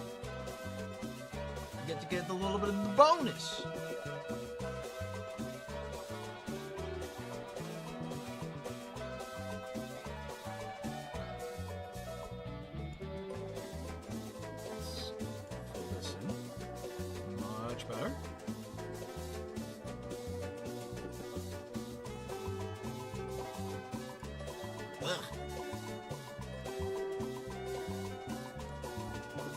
suddenly had a Belgian moment. Jeez Louise, my apologies.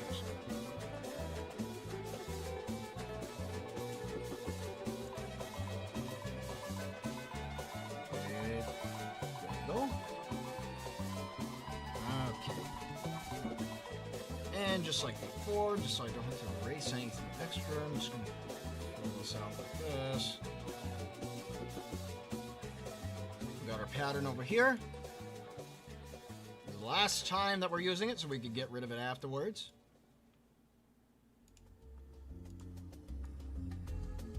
Go up and around. Up and around town. Gonna hold it. There we go. There we go.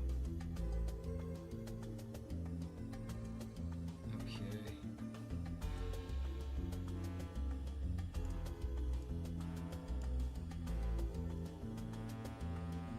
Ah, I forgot to color in something. Damn it.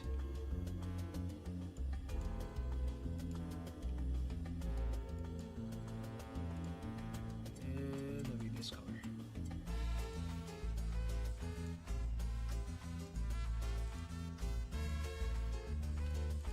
As well as also the back of her hair has not been colored. What a travesty.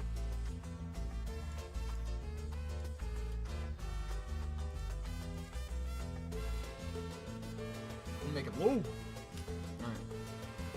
Make that blue too.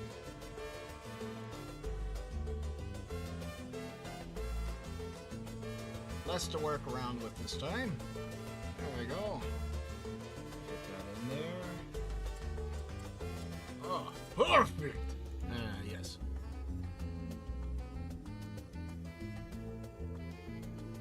Move this.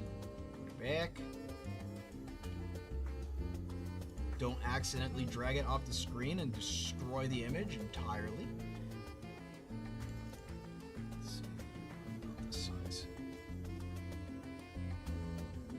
How big? Forking massive meat.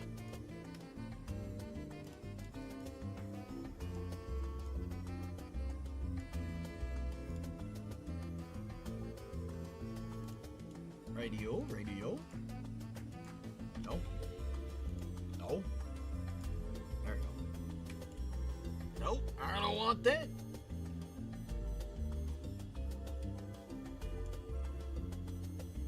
It's a little bit inside her mouth. That's okay, because I could get rid of that. And bing, bang, boom, bop, bop, bop, bow. It is there.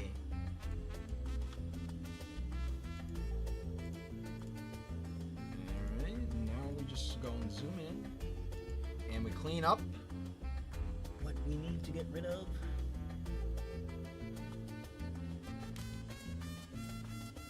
Oh, there's a little bit of a white spot that was left there. I can fix that easily.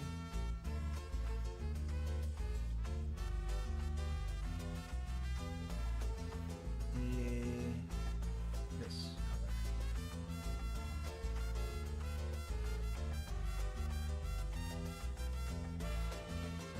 There we go.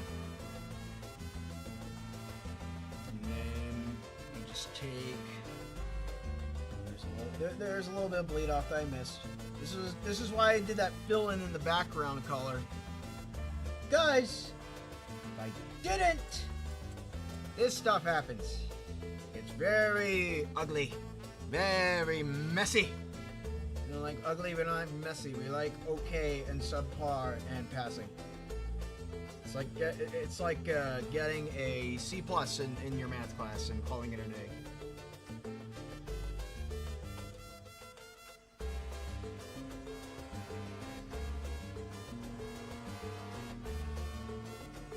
What else do I need to clean up around here?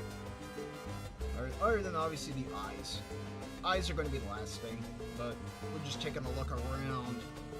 Taking a look around town.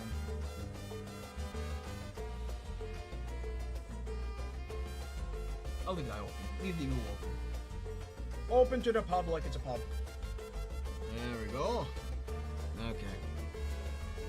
And I'm just going to take this color. Make that the teeth. I'm going to take this red. deep red. I'm gonna make that the interior of the mouth. Ah, see, there's some. See, there's that color. The accidental color that I did not intend to go and put in there because I was a dumbass and was not paying attention. And now I'm just stumbling all over myself trying to get it done. I can't get rid of that. What color are you? What color are you? Can I touch that with a single pixel? Oh my god, I did. Ah! There we go.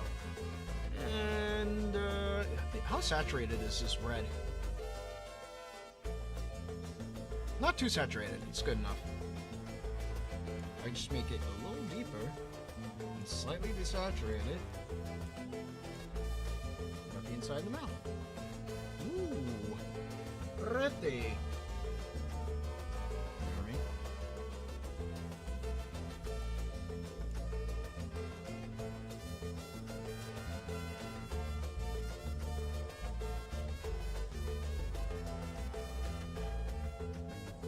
And red eyes. Use this color again.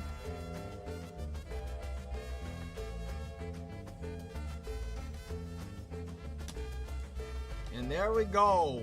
We got Saki the horsewoman.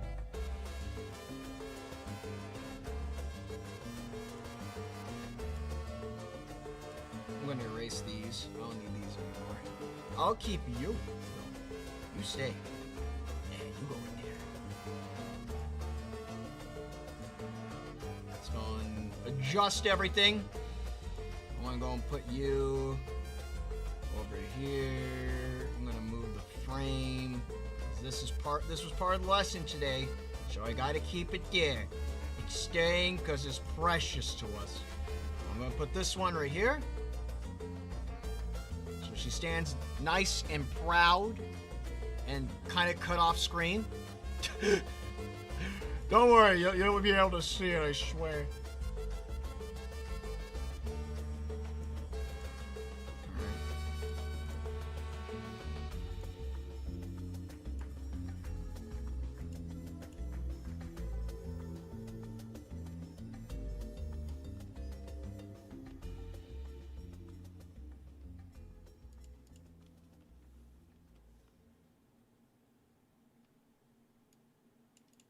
And let's go and put a green arrow saying, we went from this to in today's lesson, we went from this guy.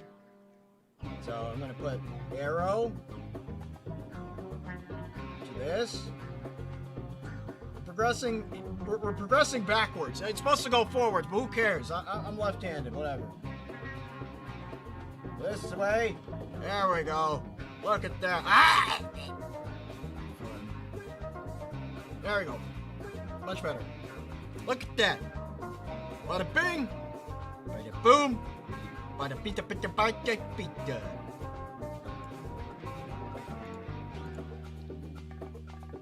And there we have it. Look at that, everyone. Can I drag that into, let's see. Maybe if I take my desktop tablet capture, desktop capture. This one. I'm gonna shrink you just a little bit. There we go. That way I get my MS Paint inside my MS Paint. There we go. That's better. That's much better. All right. Let's look at this, everyone. Look at our achievement of today. And hopefully you guys were Duolingo. Excuse me? Have you done your lessons? But anyways, the horse is here. But other than that, that concludes our lesson in today. I hope you guys are following along, and I would like to go and see your results. In fact, while we're still here, let me go and try and see server settings, server boost. I'm gonna try and share the Discord with you people in the chat. If I can, I just need to figure out how. But this is the name of the Discord server. So I'm going to share that in chat. Discord server name. Discord server name. It's Seven Murano and JoeTube Cafe. Didn't follow, but it was a good stream. Radio then. Alright, let's see. Server tag? No. Engagement? No. Boost perks? No. I'm trying to figure out, how do I share this? How do I do that? Maybe if I just right click, create channel, invite people. Invite people. Oh, here we go. Get a link, send it to a friend. Alright, here we go. Discord link in the chat. There. I'll post it one more time to consider it as spamming the chat. There. I posted it twice to show that I'm serious and super cool. So, there you go. This art will probably be posted later on the Discord, on my Twitter, but in general, that concludes our... Let me grab the tipsy in place of me. Let's see, where's my tipsy? Where's my tippy? Char stand-in? No. Tippy teach. There we go. That concludes our lesson for today, kiddos. For that, we have learned how to draw horsewoman, and how to draw framing, and how to draw dynamic poses, and this thing. Other than that, I'm glad that you managed to go and tune in today and hopefully followed along through the stream. I hope you guys have a good rest of your day and enjoy whatever time that it is in your region. Afternoon, morning, nighttime, ungodly hours of the day. I hope you enjoy it. I'm Joe Munafuda saying I'm out of here for today. Enjoy the rest of your day. Bye-bye, everyone. Bye-bye. Bye-bye, everyone. Have a good day, everyone. Bye-bye. Enjoy the rest of the music as it plays out.